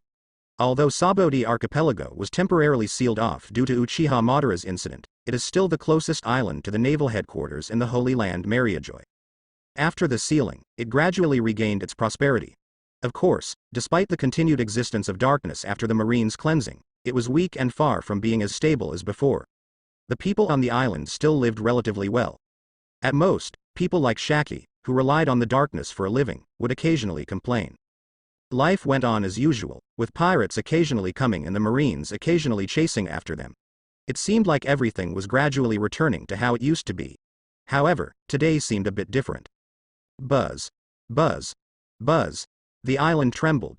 The enormous Yuruki crimson trees shook continuously, causing leaves to fall incessantly. The waves seemed to be stirred up, undulating without end. A tsunami was approaching. What's going on? Why is the sea suddenly in turmoil? A tsunami. Quickly informed the naval headquarters. Everyone was shocked and could only barely maintain their composure. The foundation of their composure was that the naval headquarters was nearby, and admirals like Kizaru, Akainu, and Aokiji were stationed there. Even if a tsunami broke out, with the admirals present, it would not be enough to destroy the Saboti Archipelago with its islands. Sure enough, Admiral Aokiji quickly arrived and, using the power of his frozen fruit ability, froze the tsunami and saved the island. Really, why did a tsunami suddenly occur? Shaki complained, casually straightening the fallen bottle. And an earthquake. Why did they happen together? Such bad luck. Business was already not doing well, and now this? What a hassle. Bad luck. Rayleigh sat casually on the side and raised his head when he heard Shaki's complaint. What's wrong? Shaki was taken aback. Nothing. Rayleigh squinted his eyes, and a glimmer of light flashed in his old eyes. If I remember correctly, that kid Xiao Shu hasn't been at the bottom of the sea for long. Shaki widened her eyes. Are you saying that this incident was caused by Uchiha Madara's younger brother? She wasn't stupid and naturally understood the implied meaning in Rayleigh's words. But a tsunami and an earthquake, could a person cause such things? If I'm not mistaken, Uchiha Madara didn't come this time, Shaki uncertainly said. That kid named Xiao Shu doesn't have much of a reputation either. Rayleigh didn't even lift his head at her words. Reputation? What does that have to do with strength? TB. Rayleigh couldn't help but reach for his sword. Before Xiao Shu found him and revealed his identity as Uchiha Madara's younger brother, Rayleigh almost couldn't resist making a move. Because he sensed a dangerous aura from Xiao Shu. A threat far surpassing Garp and Sengoku, whom he had dealt with in the past. Even surpassing his former captain. After seeing him, I haven't dared to put down this sword. Rayleigh sighed deeply in his heart. It really doesn't feel good to face the vague threat that is transmitted through the nerves without a weapon. Even though I know in my heart that there is no grudge between him and me. The sea surface is like this, not to mention the underwater. The atmosphere in the Ryugu Kingdom is constantly turbulent, almost damaged. Many fishmen were scared and quickly ran out to help stabilize the bubbles. Even the occasional humans staying in the Fishman Island were frightened and bought a lot of bubble helmets at all costs, fearing that the huge bubble would break at any time. But what reassured people was that the large bubble eventually held on. Really, what on earth is going on? Neptune's face still showed some fear. The Ryugu Kingdom has not experienced such a situation for a long time. The earth shook and the seawater trembled. If it weren't for the bubbles still being taken care of, and the various protective measures taken by the fishmen, it would really be dangerous. But After the shaking stops, we must quickly find Xiao Shu. Neptune's eyes flashed with worry. It's difficult for humans to survive in this kind of shaking. In fact, not to mention humans, even Fishman would find it difficult to survive in this kind of shaking. Especially considering the direction Xiao Shu left, it seems to be the epicenter. If something happens to Xiao Shu, the Fishman Kingdom will have to face that terrifying Uchiha Madara. Thinking of that existence, Neptune's face darkened. Just a name is enough to make him terrified. Even the flag of Whitebeard, which represents the country, cannot make him feel safe. What are you doing? How did it become like this? Suddenly, a crisp voice sounded, and Neptune looked over in surprise, only to see Xiao Shu dripping wet, carrying a head in his hand. Xiao Shu, you're still alive! Neptune exclaimed in joy, unable to help but want to go over and take a look. But he was casually pushed aside by Xiao Shu. I only go after girls, not guys, thanks. Xiao Shu said casually, then handed him the head in his hand. Neptune instinctively took it, and upon closer inspection, it turned out to be the head of Vander Decken X. He actually killed Vander Decken X in this kind of shaking? With Neptune's imagination, he never thought about the true source of this shaking. Xiao Shu. Suddenly, a cold voice sounded. Xiao Shu instinctively turned his head, only to see a woman with wet hair and several bruised marks on her head walking over. Robin, what happened to you? Zhao widened his eyes. Who beat you? This appearance is completely like being beaten up 10 times. No, I'm not like you, I didn't have any conflicts with anyone. Robin's face was full of despair. Then what happened to you? Just now, there was an earthquake on my side. Yeah. I was shaken to the ground first, then various rocks and coral reefs came flying at me, then I was shaken into a stream, and then inexplicably shaken up and hit a rock. Robin's mouth twitched, she didn't know why she was so unlucky. A series of events seemed to be targeting her. Ha ha. Ha ha ha. Xiao Shu instinctively burst into laughter, but then suddenly froze. Huh. These shakings seems to be caused by me? He turned his head and glanced at the dirt-covered Robin. He has become a mature man and needs to learn to keep things in his heart. So, you managed to make a deal while I was studying history? Robin's mouth twitched as she looked at Nippon beside her. Xiao Shu nodded. It should be considered a decent income. Don't call it just a decent income, it's a significant one. Robin glared at him irritably. The Revolutionary Army had very little land under their control. Although Dragon had wisely united many businessmen, it was still difficult for them to secure a stable income. They weren't the world government, who had plenty of land to waste and could afford to pamper the celestial dragons. Relying solely on individual donations and the spoils of battle was tough, especially since most of the captured resources had to be distributed to the civilians. Under the sea, there were countless resources. However, it was a forbidden land for humans, yet it was filled with treasures like jewelry and pearls that humans loved. If the residents of Fishman Island were humans instead of fishmen, they would undoubtedly be considered one of the richest countries. Of course, if fishmen were humans, they wouldn't be able to live underwater for long. One side possessed a large amount of treasure, while the other had sufficient sales channels. This was a natural combination.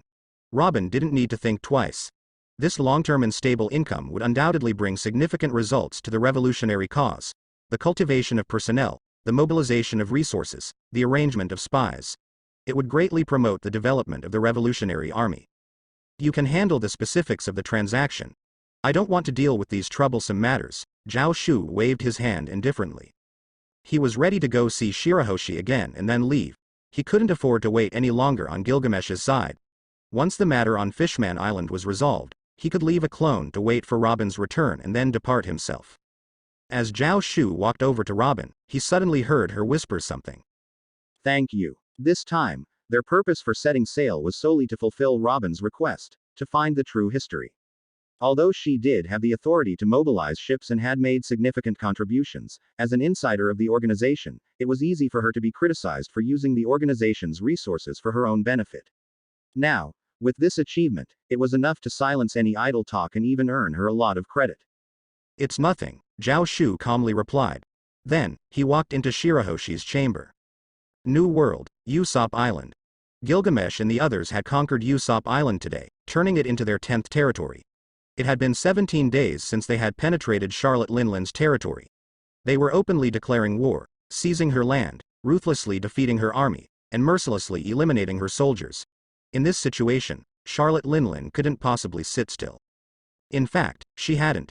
She had already sent people to attack Gilgamesh and the others. This is also a standard response. If just anyone were to let her take action, she wouldn't be able to accomplish anything. The person she sent out is none other than the strongest cadre, one of the Sweet 4 Stars, Charlotte Snack. The Sweet 4 Stars are under Charlotte Linlin, the collective term for the 4 highest-ranking cadres. They have quite a reputation and formidable strength, with bounties often reaching billions, similar to the 3 calamities under Kaido. However, faced with Charlotte Snack's attack, Gilgamesh didn't even make a move. He was stopped by Shiryu, who thirsted for battle. After a fierce battle, Shiryu was injured but emerged victorious, while Charlotte Snack was left on the brink of death. It was Doflamingo who felt it wouldn't be good to completely tear apart their relationship and intervened to save her. There's no way around it. Gilgamesh's subordinates are already very strong. Shiryu and the others are completely Blackbeard Teach's original crew, plus high-level fighters like Doflamingo, a Shichibukai. They are in no way inferior to the 4 emperors. After all, Blackbeard Teach will also become one of the 4 emperors in the future. They defeated the Sweet 4 Stars without their leader even making a move? This fact finally made everyone realize the strength of this team, and Charlotte Linlin couldn't just let her subordinates run over and die. So, without any hesitation, she led her fleet and headed straight for Gilgamesh. In reality, there was no other choice. Even those who felt it wasn't right for one of the 4 emperors, Mama, to take action had nothing to say. Besides Charlotte Linlin, who else would dare to claim victory against this team? It is expected that Charlotte Linlin should arrive tomorrow or the day after. Doflamingo whispered, should we confront her here? The result of Gilgamesh gradually occupying the land is that no one thinks he's just bluffing or has some other motive. Although he didn't have any other motive from the beginning. Big Mom will go crazy. I heard that half of Cake Island has already been destroyed because of her anger. Doflamingo's mouth twitched as he thought to himself. Unless deliberately hidden, there are few secrets at the level of the 4 emperors. Even a team like Whitebeard, where internal secrets are impossible to leak, had marine surveillance ships following them, let alone Charlotte Linlin. Then let's settle it here, Gilgamesh yawned nonchalantly. As the king, I will gladly accept her challenge and crush her like squashing a bug. Upon hearing this, Doflamingo's mouth twitched. Accept her challenge? Although it's a bit disrespectful to say this, everyone, including myself, thinks that you are the one challenging her. The position of the 4 emperors is inherently one that invites challenges. As long as you have confidence, Doflamingo didn't say anything else. After all, he knew his boss's personality. As the king, I have always been like this, Gilgamesh said indifferently.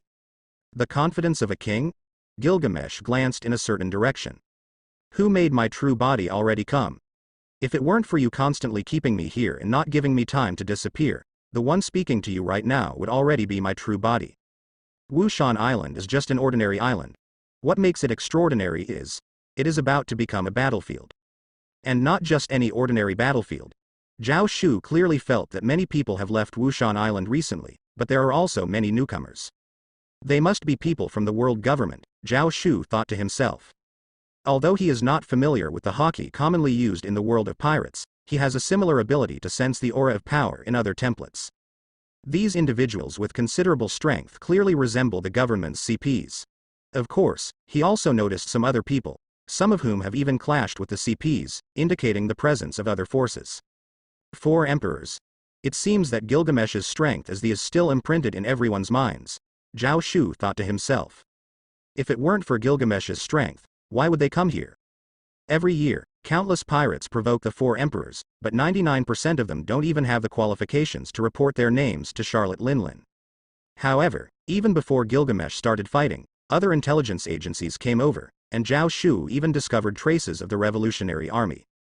This is the difference in strength. Of course, even if they come, it is unlikely that anyone would think the position of the 4 emperors would be shaken. After all, there are also many powerful experts on Gilgamesh's side. But even if they fail, they can still cause a lot of trouble for Charlotte Linlin. Perhaps they can take advantage of the situation. Xiao Shu doesn't care. He just quietly enjoys everything that a king should enjoy in the identity of Gilgamesh. The best wine, the top-tier maids, the highest quality food. Even though this place is about to become a battlefield, it feels like a royal banquet, creating a stark contrast. He is at ease, but others are not as calm. Shiryu spends his days taking care of his sword, Doflamingo has secretly prepared several escape routes, and others have their own actions, although not as prepared to escape as Doflamingo, they are still somewhat restless. After all, she is the strongest woman in the world. Every 2 days, a series of fleets finally appear on the sea. And there is also a roar. Kid, die. The faces of everyone resting on the beach change. Charlotte Linlin is here. Charlotte Linlin is here, and she is not hiding it. Countless ships that seem to have come out of a fairy tale, with talking figureheads at the front, and even the cannonballs are strange creatures that can jump into the cannons themselves. At first glance, it looks like a world from a little girl's fairy tale. But this is the fleet of the most ferocious pirates. And in front of all the ships, there is a cloud dancing in the sky. On top of the clouds stands a giant woman. She is a towering 8 to 9 meters tall, wearing a pink dress, but she is thick and fat, with a pink captain's hat on her head, and her fierce facial features twisted together. Kid, prepare to die. Charlotte Linlin, 4 emperors. The strongest woman in the world. Buzz, buzz, buzz. The atmosphere trembles and the earth quakes. An endless pressure sweeps over, exerting itself on everyone. It's Conqueror's hockey. This woman's hockey is so strong. Doflamingo widens his eyes, a hint of disbelief flashing in them. Hockey, especially Conqueror's hockey, represents a person's spirit. The spirit of the 4 emperors is enough to turn intangible pressure into tangible power. Even Shiryu feels a hint of pressure at this moment, gripping his sword in silence. However, at this moment, a disdainful voice rings out. Finally here, huh? I've been waiting impatiently. Gilgamesh strides forward, his face carved like a knife, filled with disdain. He is clad in golden armor, standing at the highest point, his face full of pride. Although he doesn't possess anything like Conqueror's hockey, unconsciously, everyone breathes a sigh of relief. The charm of a king. Doflamingo grits his teeth. It is this charm that gradually causes his subordinates to break free from his control and submit to him. Gilgamesh's gaze sweeps across the crowd. The arrivals here are all rare powerhouses on the sea. Perispero, Katakuri, Cracker, Pudding, Randolph, Baron Tamago. There are Charlotte Linlin's children and her subordinates. Of course, not all members of the pirate crew are present. Even if Charlotte Linlin is furious, the others who still have their senses intact will be on defense. Naturally, some experts are left behind. But even so, the people present are the top powerhouses on this sea. This guy is Gilgamesh, the one who dared to offend Mama. Perispero licks his cane. Baron Tamago squints his eyes. There are quite a few strong opponents on the other side. It will be a tough battle.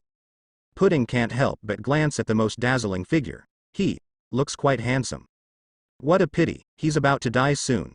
With a handsome appearance, magnificent armor, and proud golden hair. Even as enemies, many people are captivated. Hey, what do you think? If Mama defeats him, will she let us join her pirate crew? Smoothie chuckles lightly. Maybe, if she joins, someone will have to sacrifice and marry into it. Brûlé chuckles, like a sinister witch. However, her words make many of the Charlotte family's women's eyes light up.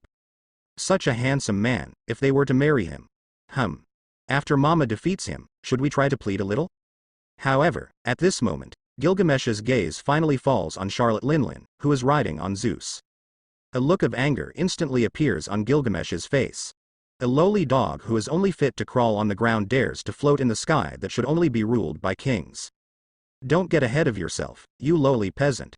The next second, he swings his arm. Countless ripples appear behind him, weapons surging forth. The treasure of the king. Patterns resembling water ripples appeared in the space behind, and countless weapons emerged from it. In the next second, countless weapons roared and shot out. There were knives, guns, swords, and halberds. It was like the simultaneous firing of 10,000 cannons, but much stronger than mere cannonballs. Countless weapons fell like rain, bombarding the fleet of the Big Mom pirates. Boom. Boom. Boom. Ships were constantly shattered, people were constantly killed, and the sea was shaken by the bombardment. The few remaining ships were shaking uncontrollably. Suppressing the fleet of the 4 emperors single-handedly? How exaggerated. Whether it was the members of the Big Mom pirates or Gilgamesh's team, they all stared dumbfounded at everything happening. You scoundrel. Charlotte Linlin was furious, wielding the hilt of Napoleon's sword with her double-horned hat, using the blade to knock away the weapons that were being sprayed at her. Counterattack. Fire. Perispero, the eldest son of the Charlotte family, reacted quickly and shouted the order. Only then did everyone react and bring out the cannons, aiming them at the shore. Fortunately, the cannonballs and cannons of the Big Mom pirates were all homies, so they could adjust their direction themselves. They could jump into the cannon barrels. Otherwise, it would be really difficult to react under such intense attacks. Charlotte Linlin possessed the Paramecia soul fruit ability, which allowed her to manipulate souls and gain control over species with human thoughts and powers as homies. The soldiers of the Big Mom pirates, as well as some of the high-ranking officers, were all powerful warriors derived from this ability. Of course, there were also ships, cannons, doors, candies, tea, and so on. At first glance, it seemed like a fairy tale paradise.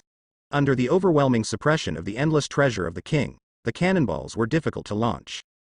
Compared to the countless weapons, there were too few cannonballs. Cannons, my goodness. Although Gilgamesh had the fewest cannons and not many ships, in front of this man, they were instead suppressed and looked insignificant. Ships, approach the shore and charge in, Katakuri shouted angrily. At this rate, the entire fleet would be destroyed by that man. Although Charlotte Linlin was a mother and a captain, she hardly took care of things. Or rather, with her ferocious temperament, she was more like a warrior than a commander. Her army was commanded by her offspring, and everyone naturally knew whose orders to follow at this moment. Without hesitation, they struggled to approach the shore, braving Gilgamesh's attacks. Even if they couldn't rely on the ships to approach the shore, they would fly towards the shore with the help of some homies that could float in the sky. For example, Pudding possessed the homies, Jelly Nitro, and Blanket Rabian, the latter of which could fly. Other offspring also had similar homies to varying degrees. Even if they didn't, it wouldn't be a big problem to find a homie to ride on among their nearby siblings. Although Gilgamesh's attacks cleared out most of the small fries, it is difficult for experts to die under large-scale attacks. Now it's our turn. Shiryu grinned, showing an excited smile. Yeah. Cheers, Basque Jote took a sip of his drink. Zon Yu Hunter Caitlina Dapeng pursed her lips. A battle against the four emperors, now that's interesting. Doflamingo shook his head. Then, without hesitation, they led the others and charged towards the crew members of the Big Mom pirates. Shiryu faced off against Katakuri, Doflamingo faced off against Smoothie. The others also found their opponents. In fact, they didn't have to follow the rules of knightly combat, where kings fight kings and generals fight generals. Most of the time, even if you don't want to fight the other party, they will eventually come looking for you. Eliminating small fries is easy for these experts, but as they continue to eliminate them, they will encounter other experts. Experienced small fries know that once the experts start fighting, they need to immediately create enough space for them, otherwise they will be dragged into the fight and meet their demise. Of course, the space left for the fight is not fixed, but slowly shifts depending on the fighting parties. As the high-level battles gradually stabilize, the overall situation becomes clearer. Doflamingo and the other high-level fighters engage in intense battles, forming the main battlefield. Around the main battlefield are various smaller battlefields, where the lower-ranking executives fight for their lives. And on the outermost periphery are the ordinary small fries, who form teams and cooperate with each other in battle, or rely on numbers. Gilgamesh squinted his eyes and scanned the whole scene. What a bunch of trash. His troops were being suppressed by the enemy. The main composition of Gilgamesh's forces consists of prisoners who escaped from Impel Down, plus some pirates who joined him later due to his reputation. Their strengths vary, and they are not accustomed to group battles. They often fight individually and are then divided and annihilated by the enemy. Although they are not inferior to Charlotte Linlin in terms of top-level experts, they are completely suppressed by the four Emperors' pirate crew at the lower level. After all, they are the ones standing at the top of the sea. Even if they couldn't mobilize their entire army, even if they were heavily bombarded by Gilgamesh before landing. But they still have the power to suppress ordinary teams. This cannot be blamed on Gilgamesh. He rose too late, and time was too short for him to gather qualified warriors. Even though his charisma is strong, he still needs people to join him first, to slowly get in touch with them and win them over. With few numbers and weak strength, how can they fight? In fact, if it weren't for the ability to construct fortifications, they would have probably been defeated long ago. Fortification construction is a standard skill for the caster profession. When Gilgamesh acts as a caster, he can construct a powerful magic workshop and even turn a stronghold into a super fortress that is difficult for even a leader to invade. The Uruk fortress itself was designed by Gilgamesh.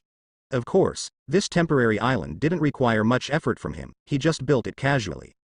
But it was enough to temporarily withstand the Big Mom pirates. Gilgamesh snorted. Having his own skills and still being suppressed by the four emperors, they are all just amateurs. But it's fine. Gilgamesh's gaze was deep as he looked at the woman charging towards him with her massive figure. After all, the one who can truly decide the battle is the battlefield on our side. The battle erupted. The expressions on the faces of the observers hidden around were all quite surprised. The subordinates of both sides didn't immediately determine the winner? Gilgamesh has only risen recently, just 1 or 2 years ago.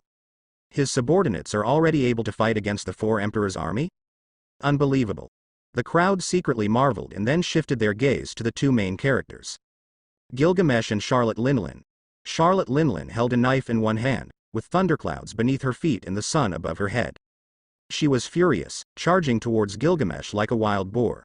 Along the way, the miscellaneous soldiers, whether they were Gilgamesh's subordinates or her own, forcefully rushed forward. HMPH.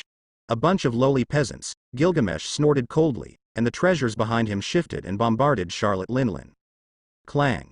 Clang. Clang. Countless weapons suddenly bombarded, but Charlotte Linlin blocked them with her Napoleon hat. Although there were some stragglers, they mostly hit the thundercloud Zeus beneath her feet. And Zeus, Prometheus the sun, and Napoleon with the double-horned hat. Although these existences were all homies, the souls infused in them were Charlotte Linlin's own soul. The souls of the four emperors and ordinary souls have a huge difference in the quality of their souls. Are they already comparable to low-level noble phantasms? Gilgamesh squinted his eyes, seemingly unconcerned. The treasures behind him continued to bombard relentlessly. Boom. Boom. Boom. Boom. Precious and priceless noble phantasms were being used as if they were worthless. Even though Charlotte Linlin, as one of the four emperors, was quick and powerful, she couldn't get close for a while. This guy. Charlotte Linlin's eyes flashed with anger. She had considered just resisting a few times and charging forward. Big Mom had a very tough body and strong defense. The giant's blade broke when it struck the 5-year-old Big Mom, and even a rain of bullets couldn't leave a scratch on her, like a steel balloon. This was the inherent powerful strength she possessed. However, just now, she didn't pay attention to those flying weapons. But when she made contact just now, her expression changed drastically. Her body, which couldn't be moved by cannon fire, easily left a wound on those weapons. Blood flowed out like an ordinary person. At that moment, Charlotte Linlin knew that she absolutely couldn't resist head-on. Her strong body wasn't as useful against those dangerous weapons. She had to be suppressed.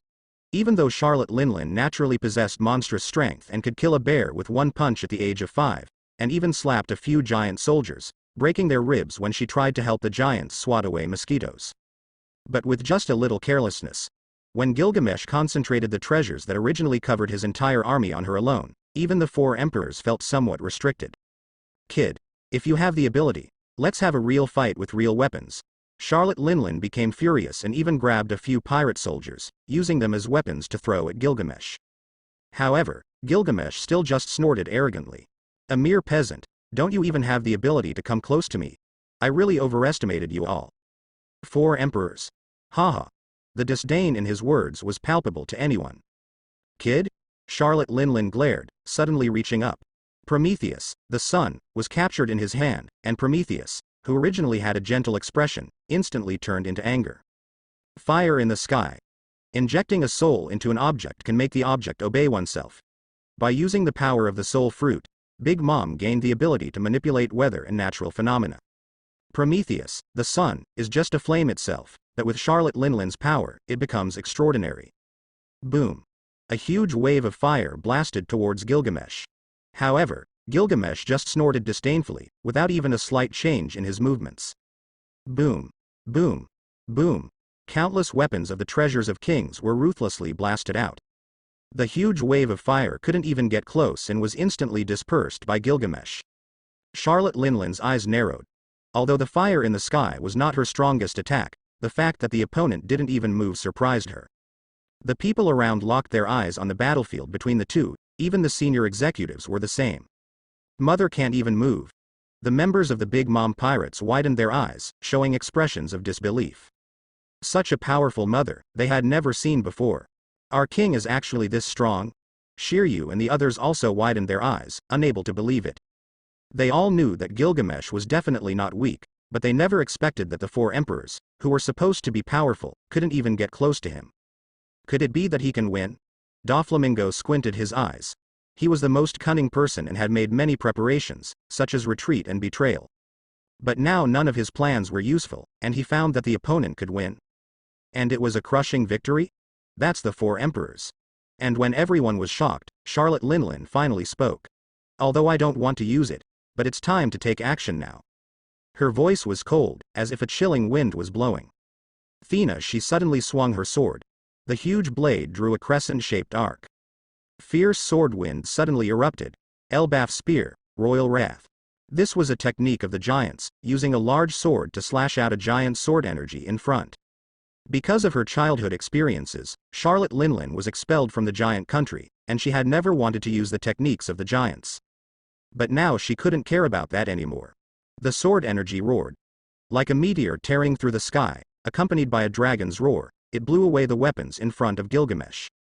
And it didn't lose momentum, heading straight for Gilgamesh. It was almost an instant, and the sword energy arrived in front of Gilgamesh, erupting. Boom. The fierce sword energy stirred up a huge cloud of dust. But it wasn't over yet. Charlotte Linlin suddenly leapt and swung her sword, rushing into the heavy dust. First, it was the four emperors' ultimate move, and then the four emperors themselves also rushed in. Is he dead? Everyone's gaze turned to the dust. However, the next second, everyone's pupils contracted. Gilgamesh still stood there calmly, with a hint of arrogance and disdain. And in front of him, several swords were horizontally suspended in the air, firmly blocking Charlotte Linlin's sword. It seems that you still have some ability, actually being able to come to this king's side. Gilgamesh smiled at the corner of his mouth, calmly and arrogantly said. If you surrender, this king can also consider making you my subordinate. Calm words, with a casual yet proud tone. Everyone widened their eyes, looking at that man. To recruit the four emperors as subordinates? You dare to say such words? How could the four emperors become someone else's subordinates? They are the four emperors, but in the next second, everyone's expressions became strange. No, it is possible for the four emperors to become someone else's subordinates, like Kaido? Don't compare me to that trash Kaido. Charlotte Linlin suddenly became furious, took 2 steps back, and then rushed forward. Clang. Clang. Clang. The giant sword swung, but it was blocked by the sword floating in the air next to Gilgamesh. Clang. In the end, she exerted all her strength. Gilgamesh glanced sideways, and Charlotte Linlin managed to make a small cut on his sword. Ha ha ha, interesting. Gilgamesh didn't mind, but instead laughed. After all, you are someone I personally want to recruit. If you are too weak, where is my face? He looked at Charlotte Linlin with a burning gaze. In return for making a cut in the most worthless sword in my collection, I will let you witness my true strength. True strength? These words were not loud, but they were spoken in the center of the 127th battle where everyone was paying attention. It made countless people widen their eyes and even ignore the battlefield they were in, looking towards the center. Shiryu squinted his eyes. Vasco Shot's eyes lit up. Doflamingo took a few steps back, and looked over with seriousness. Even the experts from the Charlotte family couldn't help but look over. From the beginning, he suppressed his mother's existence. What exactly? The next second, swish, a red light rose from behind Gilgamesh. Then, as if a door was opening, it continued to expand. Treasure of the king, gate of Babylon. Gilgamesh smiled at the corner of his mouth, revealing an elegance that everything was under his control in his handsome face. An invisible pressure spread out, causing the ground to tremble slightly. Charlotte Linlin's gaze became serious, and even she didn't dare to be careless. However, in the eyes of some people in the distance who had investigated a lot of information about Gilgamesh, a trace of doubt flashed by. Treasure of the king, gate of Babylon, isn't that something Gilgamesh had used before? Yes, it's the technique of continuously launching weapons. Ice was saying the truth. In the hesitant gazes of the crowd, the red light continued to expand, almost enveloping all the area behind Gilgamesh. And then, the red light quickly turned into gold. Charlotte Linlin was stunned. She suddenly saw a short sword appear in Gilgamesh's hand. The short sword was not big, just slightly longer than a dagger. Then, Gilgamesh slowly raised his hand, as if a gentle breeze was blowing, and casually swung it. Swish. With his movement, hurricanes were unleashed with each swing of the sword, fiercely rushing towards Charlotte Linlin. Clang. Charlotte Linlin held her sword horizontally, blocking the hurricanes. Although it was just a casual swing from Gilgamesh, even she, who possessed monstrous strength, was pushed back several steps. The hurricane roared as Charlotte Linlin held her sword in both hands, but when she saw Gilgamesh, her pupils shrank. Because Gilgamesh was already carrying a sickle. The sickle was attached to a chain, and as the sickle moved, it made a clattering sound. Gilgamesh swung it casually. Suddenly, Charlotte Linlin let out a cry of pain. Her arm was pierced directly by the unknown sickle. And the blade that pierced her seemed to have emerged from thin air. Gilgamesh's footsteps didn't move at all. Only the blade disappeared at some point. PFF'd. Gilgamesh casually retracted the sickle, and the blade detached from Charlotte Linlin's arm, reappearing on his sickle. Clang. Charlotte Linlin almost collapsed to the ground, supporting her massive body with her sword, her eyes filled with disbelief. Not only her, but everyone around her had an expression of disbelief. What exactly happened with this wound? Should I say, what exactly is the matter with this man? Gilgamesh has collected countless noble phantasms, and noble phantasms themselves possess unique powers. Traveling through space, unleashing hurricanes, never healing. In the hands of other heroic spirits, noble phantasms that are enough to shine brightly are just one of the collectibles in his possession. The treasures of the king are not just about firing like cannons and ending it, the abilities of the collected noble phantasms are its true power. This power has just been revealed, instantly shocking countless people. Especially Doflamingo. He has always harbored suspicions and was one of the first to follow Gilgamesh. Naturally, he easily noticed, Gilgamesh rarely engages in close combat. So it's inevitable for him to have the thought that he is strong in long-range combat, but if he is suddenly attacked, maybe I can get close and take him down. But now, Doflamingo was startled by his own thoughts at that time. Winning in close combat. How naive I was to have such a thought. And the next second, he was even more shocked. Including Charlotte Linlin, everyone trembled. In the radiance of the treasures of the king, faint ripples appeared. One weapon after another slowly emerged from it. They had different colors, various shapes, and the types of weapons were ever-changing. Even the weakest one emitted an aura no weaker than the sickle that injured Charlotte Linlin earlier. I am the oldest dynasty in human history, the hero king of ancient Uruk, Gilgamesh. Prepare yourselves, Big Mom pirates. I am the king of heroic spirits that you cannot defeat. Gilgamesh smiled proudly as he spoke. His words were filled with the arrogance that no current royal family could possess. HMPH. Cannot be defeated. Charlotte Linlin widened her eyes and suddenly gripped her sword with both hands. How would you know if you don't try? Very well. Gilgamesh smiled. Then, he suddenly reached out behind him, and countless weapons disappeared. But from the ripples behind him, he took out a strangely shaped sword. Let me show you all the sword that only the king of heroes can possess. It was a uniquely shaped sword. The hilt of the sword was golden, as if made of gold, and the guard seemed to be made up of 3 overlapping golden guards, with unique blue patterns on top. The blade of the sword was red and black, with blood-red circuit-like patterns on it. The tip of the sword was golden and square-shaped. Unique, strange, and with a peculiar pressure. The moment Gilgamesh drew the sword, an invisible pressure surpassed everyone. In the next second, blood-colored stripes appeared out of thin air and gathered on the sword. As if a storm. What is this thing? Doflamingo widened his eyes. He actually felt a sensation of being split open from a sword. He is one of the 7 warlords of the sea. A powerful figure on the sea second only to the 4 emperors. Others also showed expressions of fear. It seemed that it was not just Doflamingo who felt it. And the one who felt it the most was none other than Charlotte Linlin herself. What is this thing? Charlotte Linlin's face changed drastically, showing a rare sense of shock. Or rather, this was the first time she had felt this way. Whether it was when she fought giants when she was young, or when she grew up and fought countless pirates and marines, she had never felt this kind of pressure. Buzz. Buzz. Buzz. Waves of blood-colored energy spread out, blowing her hair straight. Gilgamesh held the sword with one hand, assuming a stabbing posture. No need to be polite, come at me with your strongest move. Gilgamesh sneered. Then I, the king, will crush it with a king's posture. Charlotte Linlin's pupils contracted, and she suddenly swung her sword. Elbaf spear. Sovereign nation.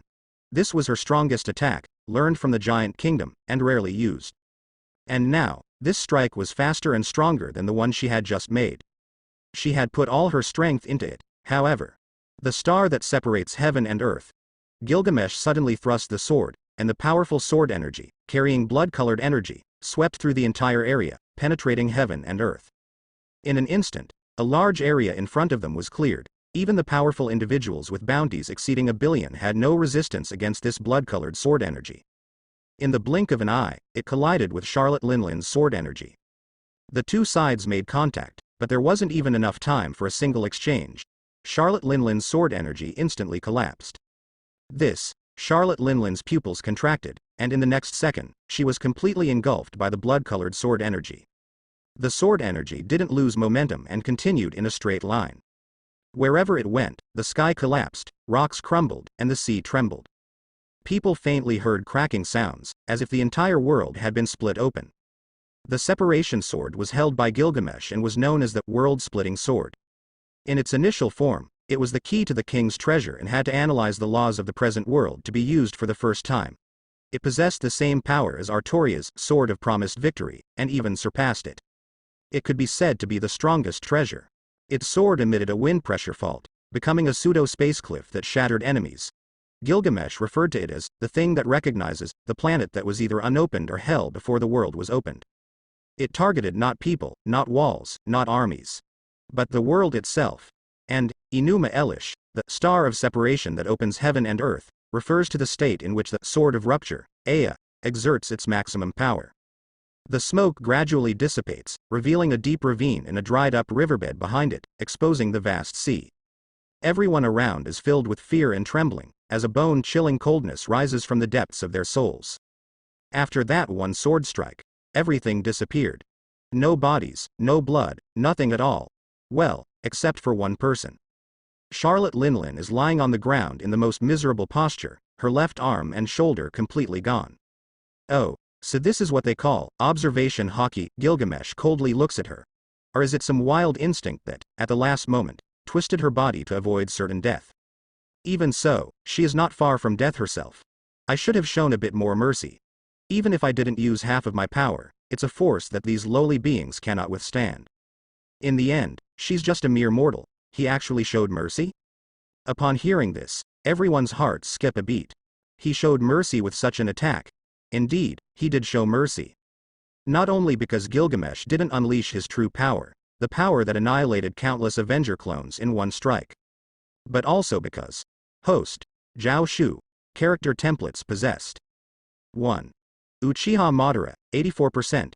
2. Saitama, 75%. 3. Gilgamesh, 74%. 4. Ito Makoto, 48%. 5. Zaraki Kenpachi, 59%. Xiao Shu's Gilgamesh template is still not in perfect condition.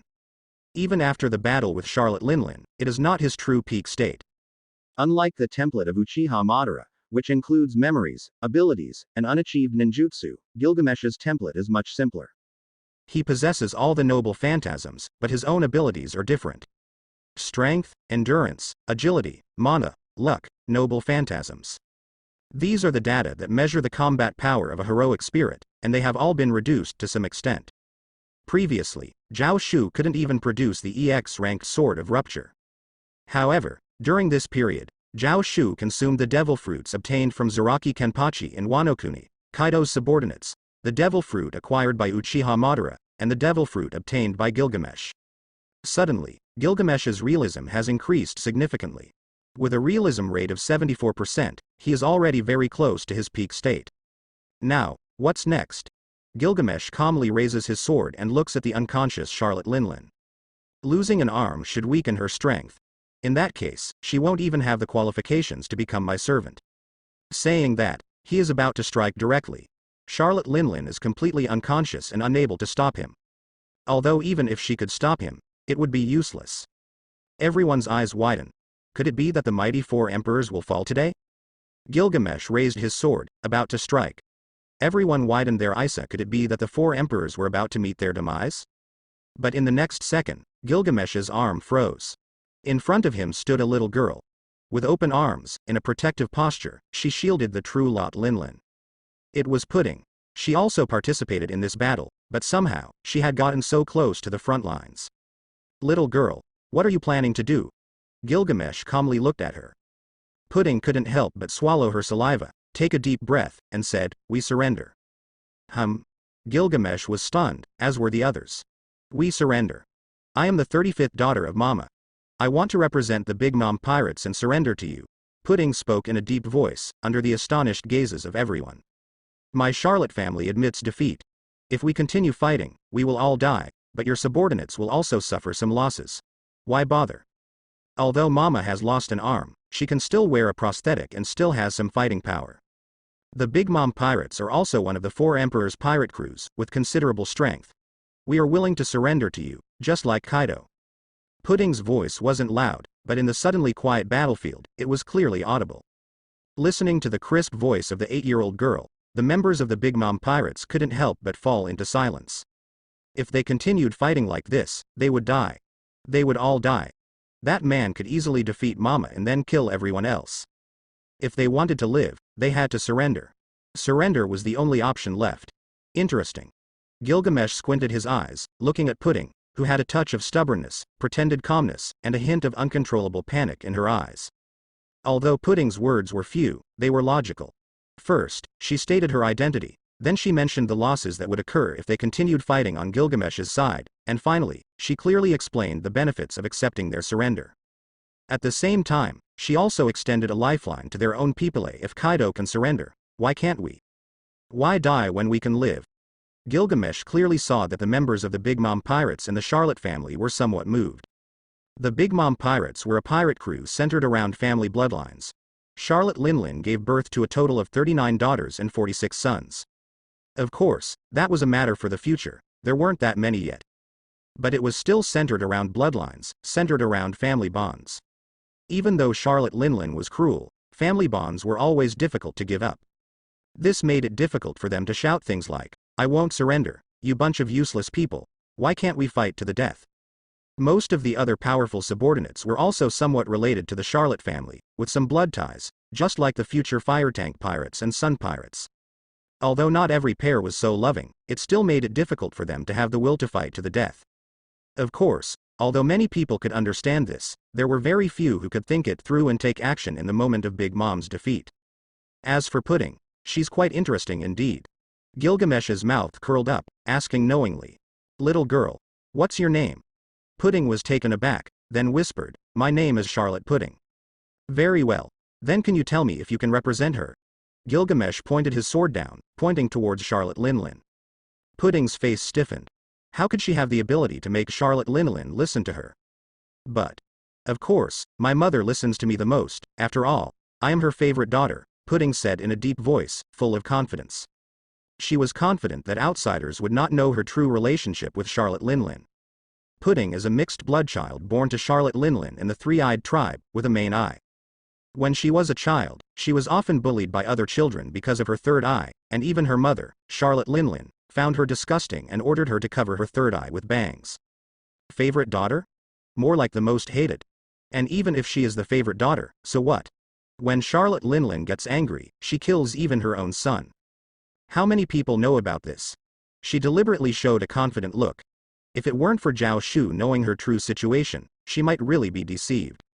But Gilgamesh pondered for a moment, then nodded. "Very well, I accept your submission." "Our king?" Doflamingo and others exclaimed. "He actually made the 4 emperors submit? Isn't he afraid of Charlotte Linlin rebelling?" "It doesn't matter," Gilgamesh waved his hand. "If they dare to rebel, they will be completely eliminated. After all, those who don't appreciate even my kindness have no right to live in this world." His words were unreserved, but they left Doflamingo and others speechless. He casually severed Charlotte Linlin's arm, causing her to faint. But Gilgamesh himself didn't even lose a single hair. How many people dare to resist such a power gap? "Drop your weapons," Gilgamesh ordered directly to the crew of the Big Mom Pirates. "I command you to drop your weapons and accept the custody of my subordinates. Although I spared your lives because of my kindness, it doesn't mean that your current wealth will also receive my protection. Shiryu and others have been fighting for so long, they also need rewards. And these rewards, obviously, will come from the Big Mom Pirates. Of course, there are also the devil fruits that Gilgamesh needs. After a moment of silence, someone dropped their weapon first, followed by a series of weapons falling to the ground. The bond of blood ties made even some strong individuals who could have escaped ultimately drop their weapons and wait to be imprisoned. Pudding let out a long sigh of relief. She didn't actually have much affection for Charlotte Linlin, but that didn't mean she didn't cherish her own life.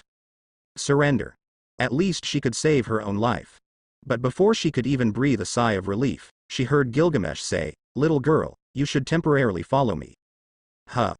Pudding was instantly stunned. Pudding changed into a maid outfit and nervously stood to the side. Now that the Big Mom pirates have surrendered completely, it's not surprising for the pirate crew to surrender without putting up a fight, especially when there is no leader to resist in the Charlotte family. After all, pirates are not expected to be as loyal and steadfast as soldiers of the past. They have all been locked up in makeshift prison cells. Although it's not very scientific and there aren't enough seastone handcuffs, fortunately, our side has enough power to suppress them, so there's no need to worry too much. Pudding appeared calm on the surface, but she was actually quite anxious inside. Unlike the composed and orderly speaking Pudding that Xiao Shu imagined, Pudding had actually prepared a script in her mind from the beginning, with only slight modifications when she spoke to Gilgamesh. Why did she prepare a script in advance? Well, you have to ask why there is a group of daughters following behind Charlotte Linlin. Pudding is just one of them. They had long prepared to plead with Charlotte Linlin on behalf of Charlotte Pudding, and their pleas were similar to Pudding's, emphasizing how strong the other party is and how useful they can be to us, suggesting that it would be better to spare their lives, and so on. This script was also planned by Pudding. She had been bullied since she was young, including by her mother, Charlotte Linlin, so she had become accustomed to reading people's moods and going along with them. From being hostile towards her, to getting used to her, and now relying on her for advice and strategies, it can be considered a testament to her abilities. Originally, a few sisters planned to plead with Charlotte Linlin and then casually mention the idea of, in order to integrate Gilgamesh perfectly into the pirate crew, we need a gentle and virtuous daughter to marry him and win him over. Although Pudding didn't have this intention, she was still dragged along. After all, the more people who pled, the greater the chance of persuading Charlotte Linlin. Although in the end, this script was not used and instead Pudding realized it was not a good idea and used it to convince Gilgamesh. Mother hasn't woken up yet. If she wakes up and Gilgamesh notices something is wrong. Pudding's heart trembled, and her expression changed slightly. Although it was a bit scheming, she was, after all, just a 9-year-old girl, and many things couldn't be resolved perfectly. For example, a stiff expression. What's wrong? Gilgamesh's crisp voice sounded as he held a glass of red wine and gently swayed it. Your body is trembling. It's nothing. Pudding's mind raced as she forced herself to come up with an excuse. I didn't expect that there would be clothes here that are about the same size as mine. Oh, those are Rebecca's, Gilgamesh casually said. She's about the same height as you. That's right, the outfit Pudding was wearing was actually Rebecca's clothes. After Viola, the princess of Dressrosa, was sent over, she also became a maid. Although Rebecca is only 8 years old, the same age as Pudding. Pudding couldn't help but think, so this girl named Rebecca is also a maid. A girl this young being made to be a maid, and especially when she's not willing. Could this guy named Gilgamesh be a lolicon? Rebecca wasn't very willing to leave her parents either. And Rebecca used to be a princess of a country. Making a princess into a maid. Pudding couldn't possibly think that it was the result of external forces, King Riku. She must think that it was Gilgamesh's own will. In other words, Gilgamesh is a lolicon. Pudding's face showed a hesitant expression, and honestly speaking, this speculation was advantageous for her. If Charlotte Linlin really doesn't listen to reason, at least she can use her beauty to escape from danger. Xiao Shu glanced at the little girl next to him and watched as her expression changed rapidly, feeling a bit unsure of what was going on. But he pretended to be Gilgamesh, and he didn't need to do anything at all. Just continue to maintain his arrogant personality. With this time, it would be better to think about how many devil fruits he could obtain from Charlotte Linlin. As for whether she would be willing to surrender. Was it important? If she didn't surrender, then he would kill her. So, one continued to act, while the other began to contemplate how to offer up beauty. The two of them were quite cooperative. Charlotte Linlin was defeated. The Big Mom pirates surrendered completely. This explosive news almost stunned the intelligence personnel hiding around the island. One by one, they worked hard to transmit the information back. There was no need to embellish the information. This piece of intelligence was enough to shake the entire sea. News agencies, the world government, the dark forces. The intelligence personnel of various factions were all working hard. Meanwhile, a man with an unpleasant expression slowly approached the prison area. Damn. I didn't expect him to really win. Doflamingo's face turned pale. He could be said to be the person with the most thoughts in the Gilgamesh team. Even before this battle began, he had secretly prepared an escape route with the world government's CP0. He was prepared to lead a group of experts to escape after Gilgamesh and Charlotte Linlin clashed. It would be best if Gilgamesh died in battle, Charlotte Linlin suffered heavy injuries, and both sides were left defeated. Then, Doflamingo could lead a group of experts to retreat. And then, naturally, he would command those experts and make them submit to his power. Unfortunately, everything turned into nothing. Now, thinking back, Doflamingo couldn't help but tremble in his heart and subconsciously look towards a certain prison cell. How could he be so strong? That's one of the 4 emperors. In that prison cell, Charlotte Linlin was being held. What made him even more helpless was that with Charlotte Linlin's physical condition and the superb treatment she received from the Big Mom Pirate's skilled doctor, she still hadn't regained consciousness. It could be seen how serious her injuries were. However, I can't let Gilgamesh's power continue to grow. If this continues, I won't be able to escape at all. Doflamingo's face turned dark. He didn't become a Shichibukai just to be someone's dog. In the eyes of almost all pirates, he, as a Shichibukai, was nothing but a joke. So, not far from the prisoners, a banquet was being held. These people were responsible for guarding the Big Mom pirates. Shouldn't they celebrate the defeat of the 4 emperors' pirate crew? As for the guards, they were already locked up and couldn't escape easily. If the 4 emperors' pirate crew goes berserk, Gilgamesh, what will you do? Doflamingo squinted his eyes and walked over with large strides. He didn't need to play any sneaky tricks to open the door. This kind of thing could be easily handled by CP0. He just needed to attract the attention of the guards. Come. Drink. Doflamingo laughed heartily. For our king, defeating the 4 emperors. For our king, defeating the 4 emperors, for our imminent fame. A large group of pirates laughed heartily, raising their cups to drink together.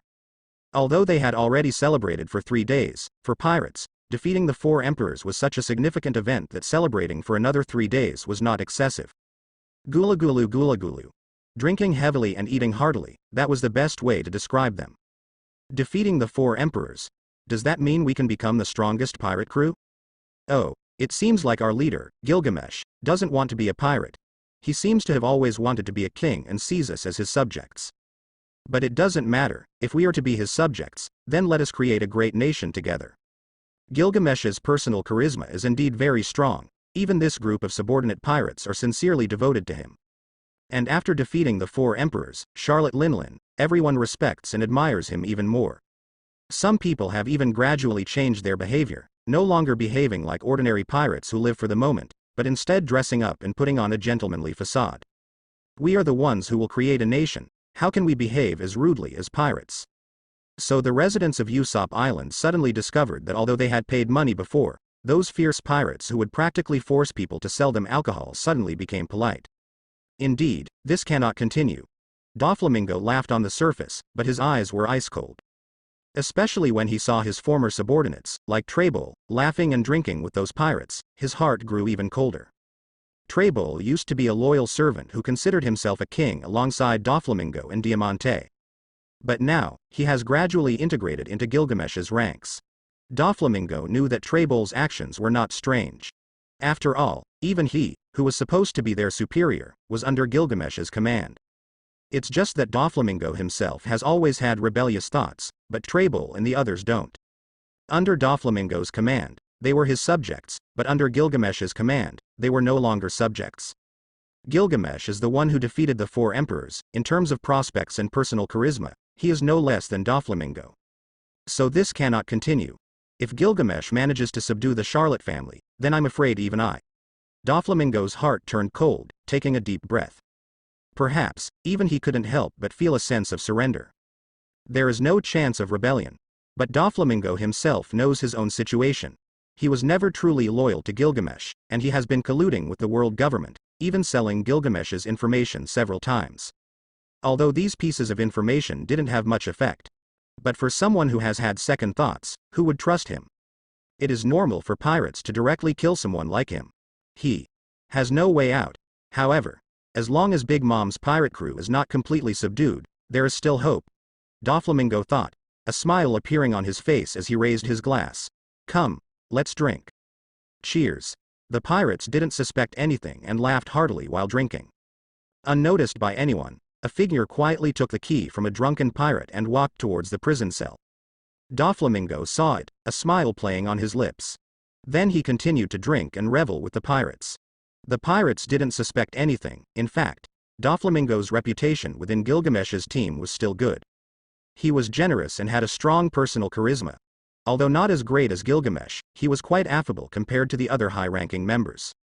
No one dislikes someone who is generous and can accompany them for a drink.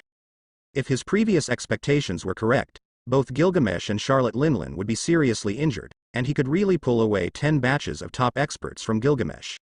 It's a pity now. Doflamingo squinted his eyes and couldn't help but look towards the direction of the prison.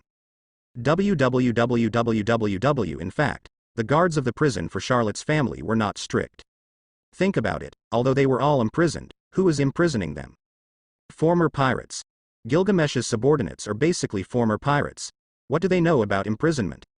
It's already good enough that they know to put sea stone handcuffs on every devil fruit ability user. Do you expect them to have any other abilities? Guards? B. Can they eat?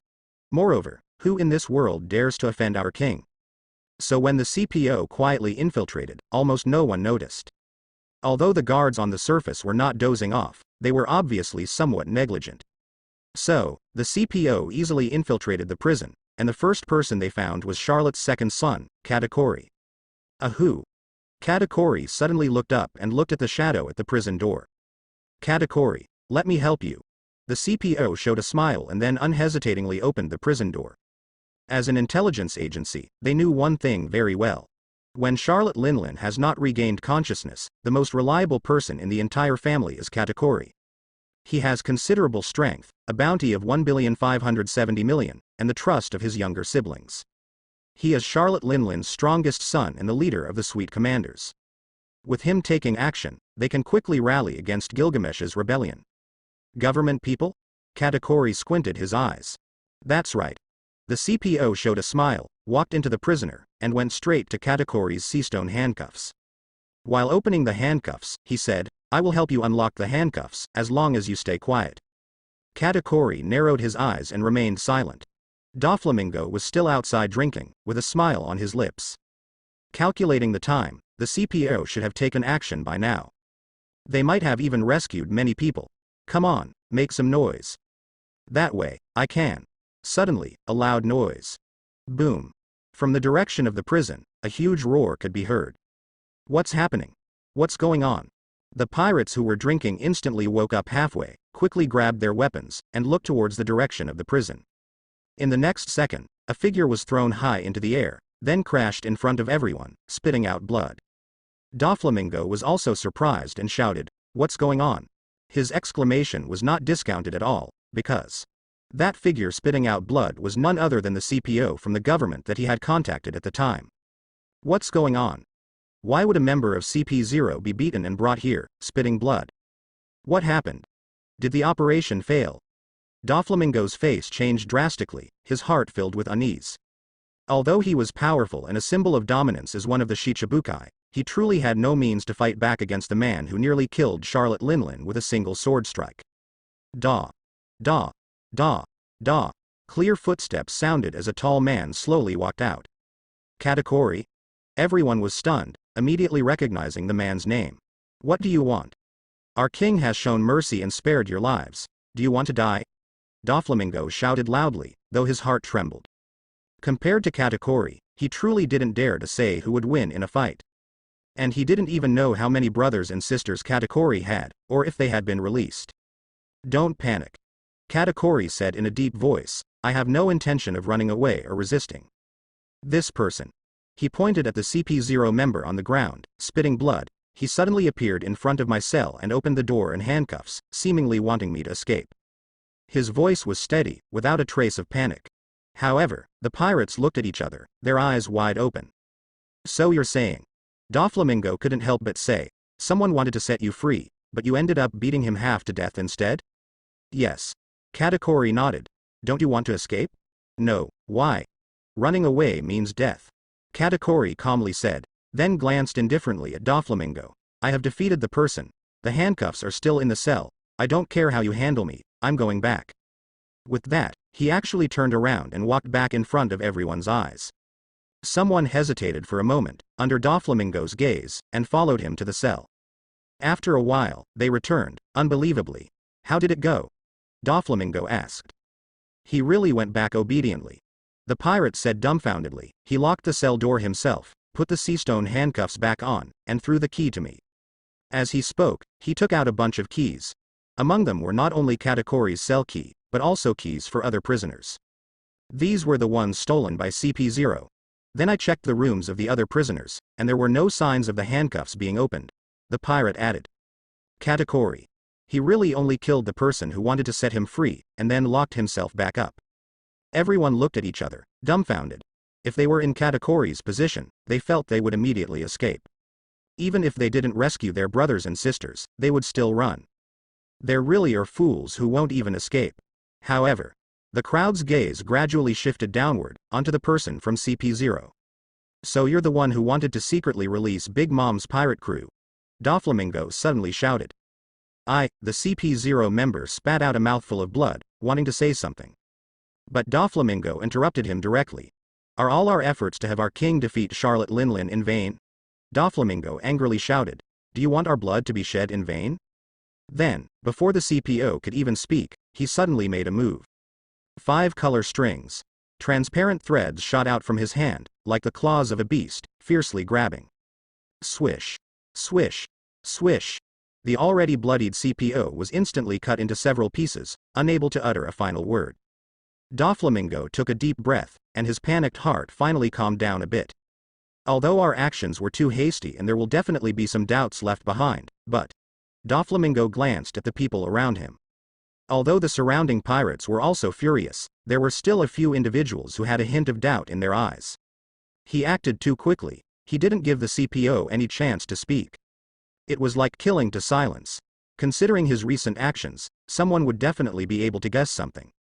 But Doflamingo had no choice. If he let CP0 speak, he would definitely reveal his own secrets without hesitation. What's the use of killing to silence afterwards? As for why Doflamingo believed that the other party would definitely expose himself. Gilgamesh has already grown to the level of the 4 emperors, both in terms of strength and influence, and is about to experience a surge. If he didn't do something to make his team suspicious, how could he contain him? In this regard, what does it matter if Doflamingo exposes himself? On the other side. Katakuri, why did you come in again? Charlotte Joscarpone couldn't help but speak up. Yeah, brother, you could have left. Charlotte Opera said discontentedly. Yeah, it's so uncomfortable wearing handcuffs, Charlotte Zucado snorted. Even Perispero, the eldest son of the Charlotte family, couldn't help but say, Katakuri, we finally have a chance to escape, why give it up so easily? Although he wasn't the strongest among the Charlotte family's offspring in terms of strength. But he was the eldest son, and his words carried some weight. There's no chance. Katakuri suddenly spoke up. Huh. Everyone looked over. Katakuri sat on the floor of the prison, hugging himself, his body trembling slightly.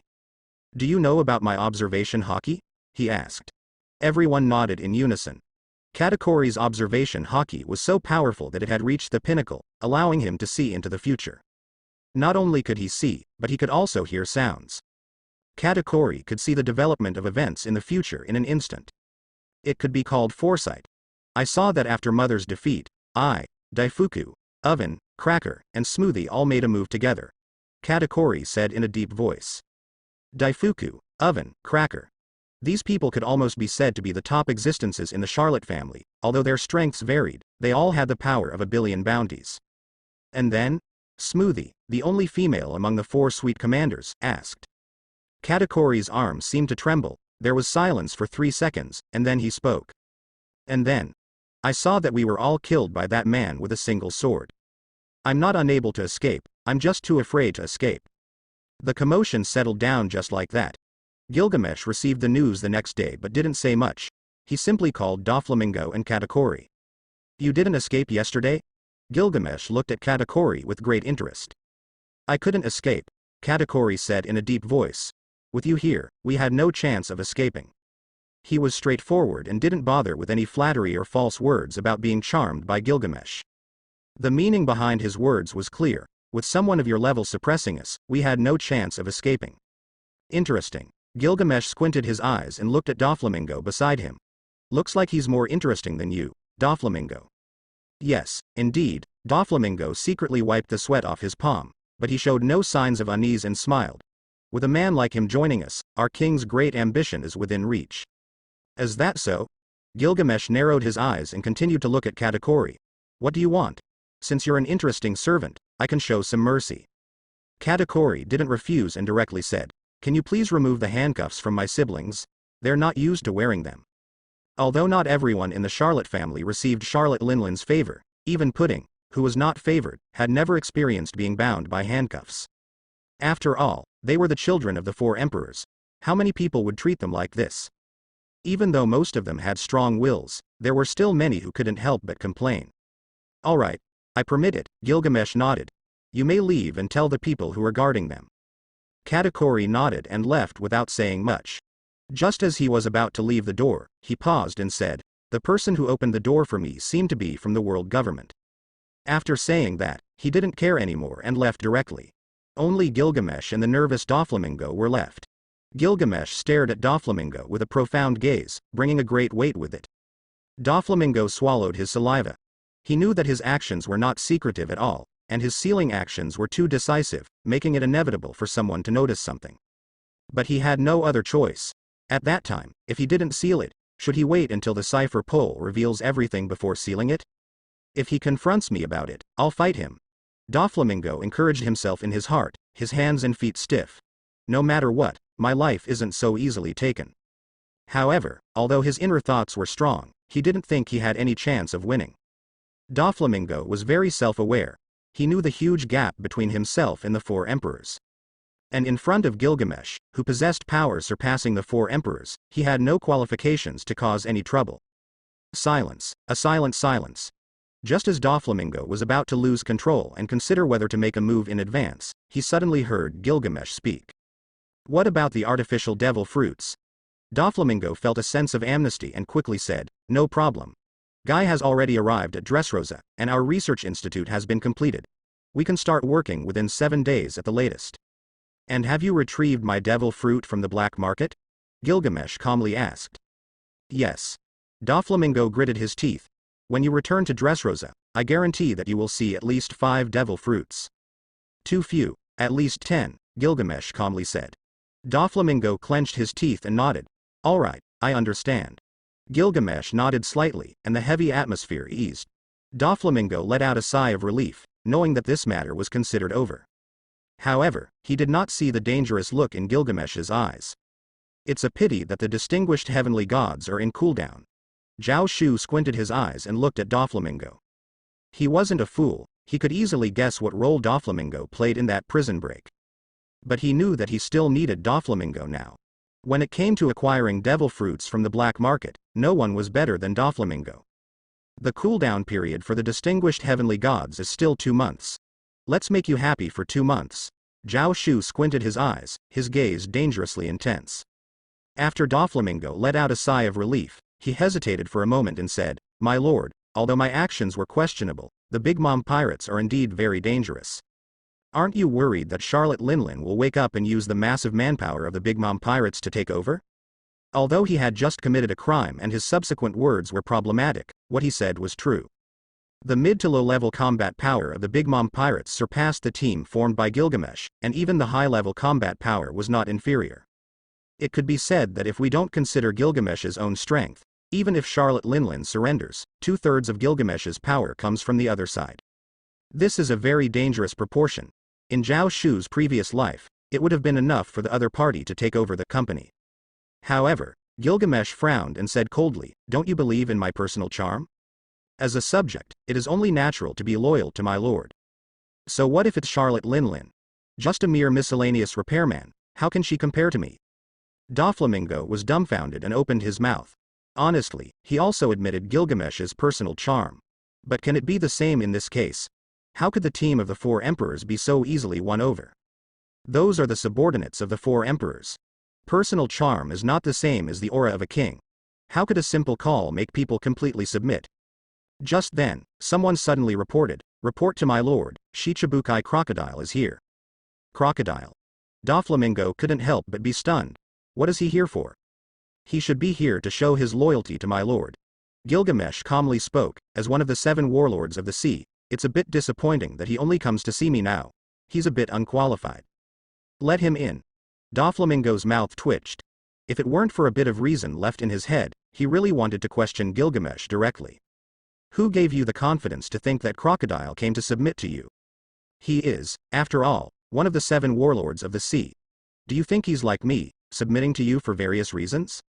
3 minutes later. Doflamingo stared blankly at Crocodile, bowing to Gilgamesh, his face expressionless. Could it be that there really is such a king-like aura of personal charm? Gilgamesh certainly has a significant personal charm, and others like Uchiha Madara, Saitama, and so on also have similar charm. Furthermore, even Xiao Shu has a certain charm, specifically when it comes to women. But no matter how strong Xiao Shu's charm is, it is impossible for it to make people submit to him out of thin air, like the aura of a king in a novel. So, Crocodile must have been controlled by the distinguished heavenly gods to come here.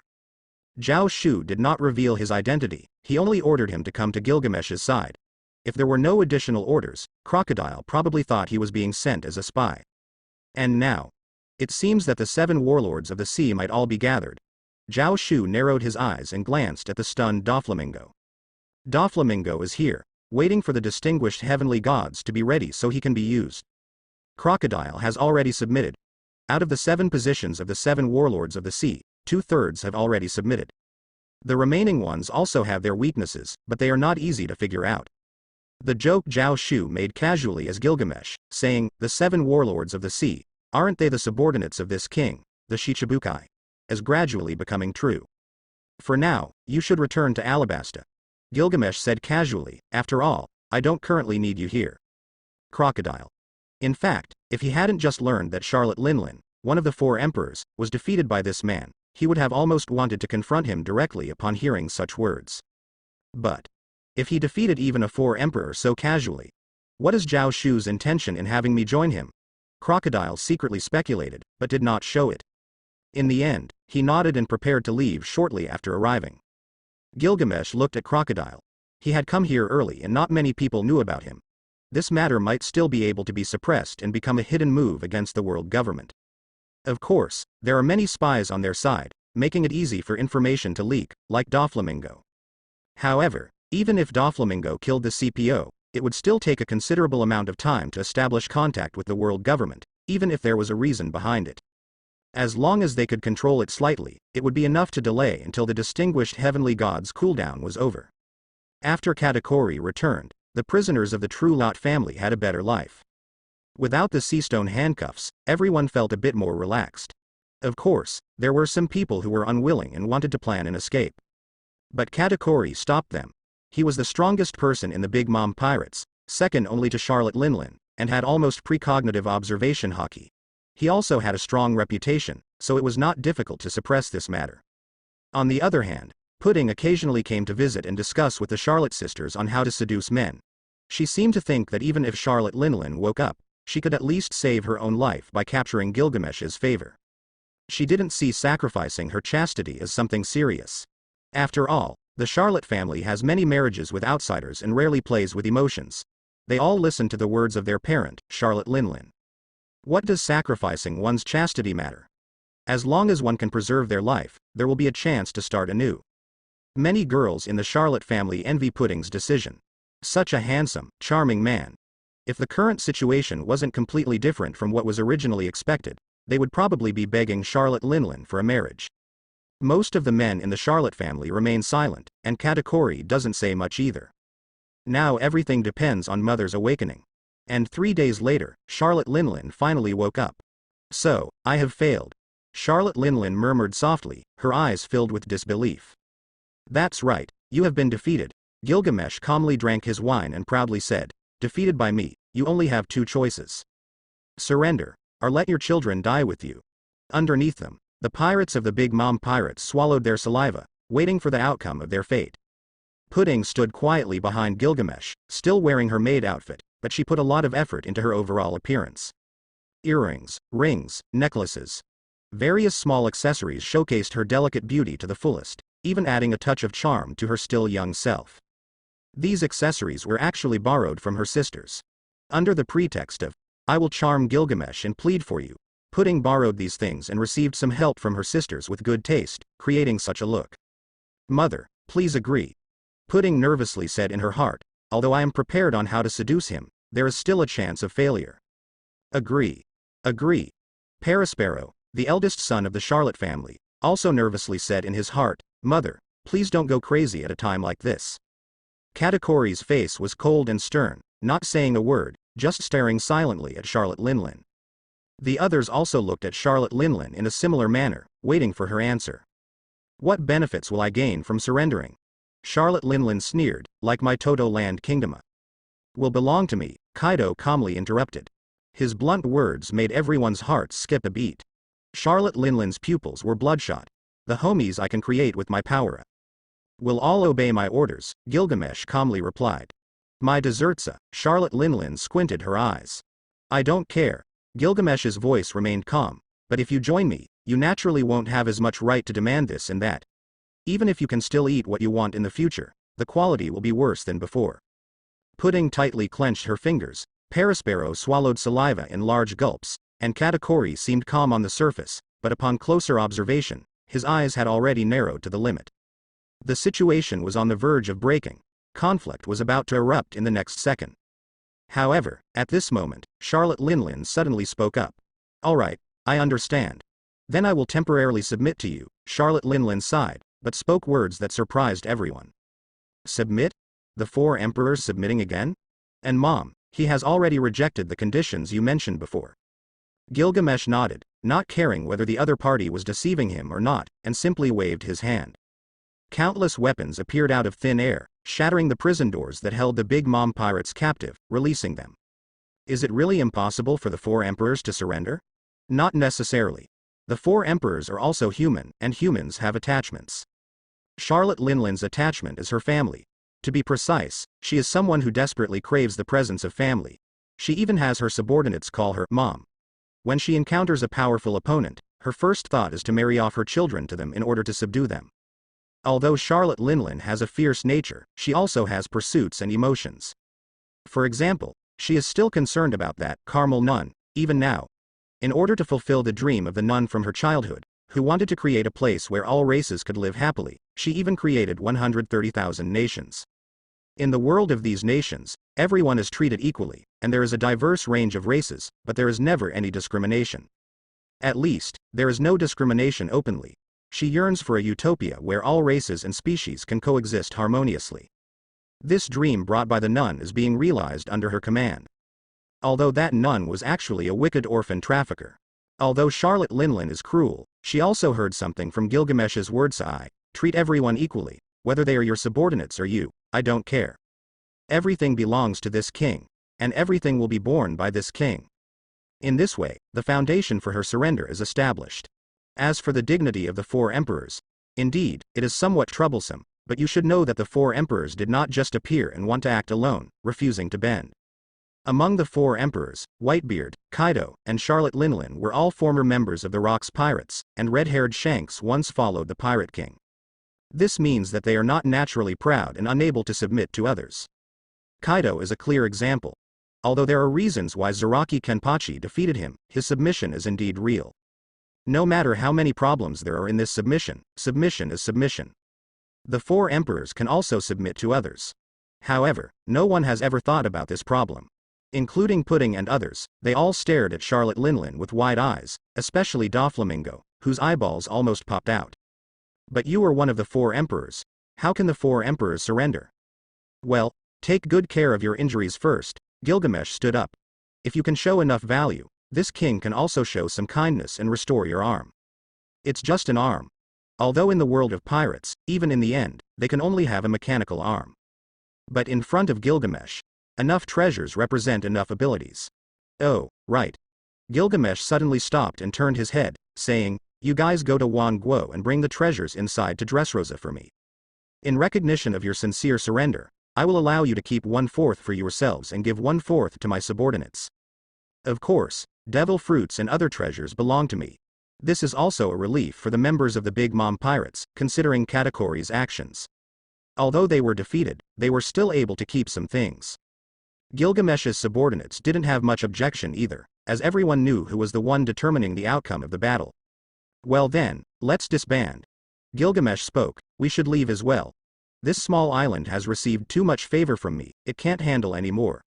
There's no need to say much about what happened next. Wan Guo and some vassal territories needed to change their flags. The flag of Charlotte Linlin's Big Mom Pirates became a thing of the past. Unless Gilgamesh dies or Charlotte Linlin betrays, it's basically impossible for this flag to appear again. Gilgamesh set sail again, this time heading straight for Dressrosa. With so much new territory, he obviously didn't plan to visit them all at once. Doflamingo couldn't help but express some objections to Gilgamesh's indulgence of the Big Mom Pirates returning to Wan Guo. What if they betray again after being released? Before Pudding could panic and defend her family, Gilgamesh disdainfully replied, then crush them like crushing an ant. Those who ignore my mercy have no value in surviving. Pudding's heart skipped a beat upon hearing this, deciding to contact her siblings. Doflamingo's heart pounded even more, feeling like Gilgamesh was talking about him. But now that he had severed ties with the world government, it was impossible to contact them in the short term, and he didn't dare to either. After a moment of contemplation, Gilgamesh didn't say much, just quietly gazing at the calm sea. The ship continued to sail, the sky of the Grand Line was unpredictable, and the journey was not short. For ordinary sailors on board, they needed to constantly pay attention to the wind direction, adjust the sails, and couldn't afford to be idle even when they had free time, needing to balance the ship to improve its speed. But for Gilgamesh, such things were irrelevant to him. It's been a long time since I've been so leisurely, Xiao Shu thought to himself. If it were just one person, like Gilgamesh, he could easily handle it. But for Xiao Shu, it was quite troublesome. While he played the role of Gilgamesh here, he had to rely on his clone when things were easy, and his main body had to rush to another template to play another role. It had been a long time since he had been so relaxed.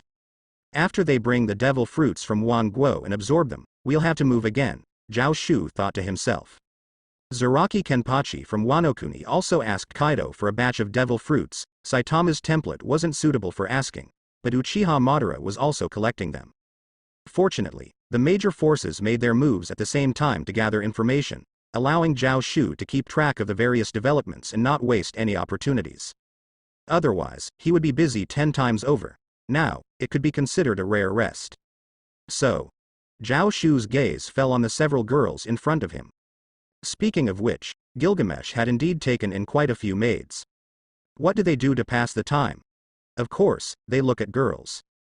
Coincidentally, Gilgamesh happens to be the one who collects the most maids among Xiao Shu's aliases. Pudding, in order to survive, currently serves as Gilgamesh's maid. Princess Violet, sent by her father the king to be a maid. Princess Rebecca, sent by her grandfather King Riku to be a maid. Princess Perona, when Gilgamesh defeated Gecko Moria, she became his subordinate and currently holds the position of maid chief. Having been in the industry for so long, Xiao Shu only has Robin by his side, and he isn't particularly close to any of the other Revolutionary Army girls. But Gilgamesh proudly manages to have so many maids. Indeed, being an emperor is the ultimate dream for a man. The only problem is, these maids are all young. The oldest, Perona and Violet, have just escaped the 3-year death penalty range. Wait a minute. Xiao Shu suddenly stroked his chin. It seems that the world of One Piece has different laws and regulations compared to Xiao Shu's previous life, more like the laws in the Neon side. For example, the kind where women can get married at the age of 16. Looking at it this way, although Rebecca and Pudding are still too young, the remaining two. No. As a king, he has the right to establish domestic laws. Should I take the time to change some laws? Xiao Shu stroked his chin. Actually, even if I were to overthrow them, it wouldn't be a big deal. They've become kings, so having 3 wives and 4 concubines is acceptable, right?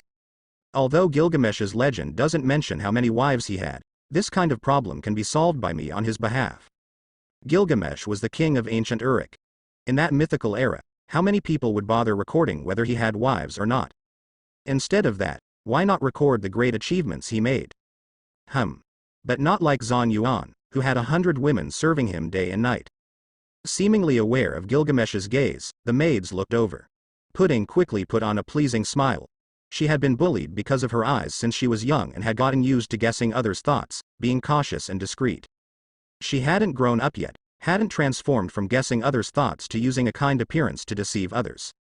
She only looked pitiful, without any disgust. Violet also noticed Gilgamesh's gaze. Although she didn't know why he was looking at her, she knew how to respond. HMPH. Violet snorted coldly, standing with her hands behind her back, showing an unyielding expression. This was the posture she was most accustomed to, expressing her dissatisfaction. Dissatisfaction towards her father for sending her here, dissatisfaction towards Gilgamesh for completely ignoring her dissatisfaction, dissatisfaction towards her father for later sending her niece over. Rebecca had a dumbfounded expression, but seeing her aunt snort, she also put her hands on her waist and made a cute hum. Although she didn't know why she had to hum, she just did it. Perona looked at Violet in confusion, then at Rebecca, and then turned her head to look at Gilgamesh. What's going on? Did something happen? Xiao Shu's eye twitched, gently shaking his head. Forget it, let's just enjoy the view. After all, he didn't expect them to actually do anything. Although they are called maids, in reality, they are more like decorations. Because none of them are cut out to serve others. Wait a minute. #MYLI. It's just squeezing a girl who is not even 10 years old, it seems a bit interesting. In Xiao Shu's heart, a familiar smile of a man appeared. But in reality, the character of Gilgamesh doesn't seem like someone who would be obsessed with beauty. Although he pursued Saber, it's not so much a preference for Saber's beauty as it is an interest in Saber herself. Do I like her stubbornness? Do I like her personality? How many pirates are there who are independent and capable of being their own queen like Saber? Charlotte Linlin? In the end, Xiao Shu reluctantly discovered that the characters he played didn't seem to be the type that could attract girls. Gilgamesh is attracted to temperament. Saitama doesn't feel anything towards women. Zaraki Kenpachi prefers cutting people. Uchiha Madara loves his friends, Senju Hashirama. As for Chang Zhe, forget it, Chang Zhe just appeared not long ago. Let him avoid the chopping block for a while. The ship continued to sail forward and would always encounter various people on the sea.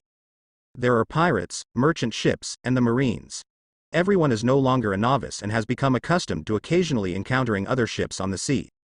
Anyway, most people would actively avoid Gilgamesh's Uruk flag. Of course, there are exceptions.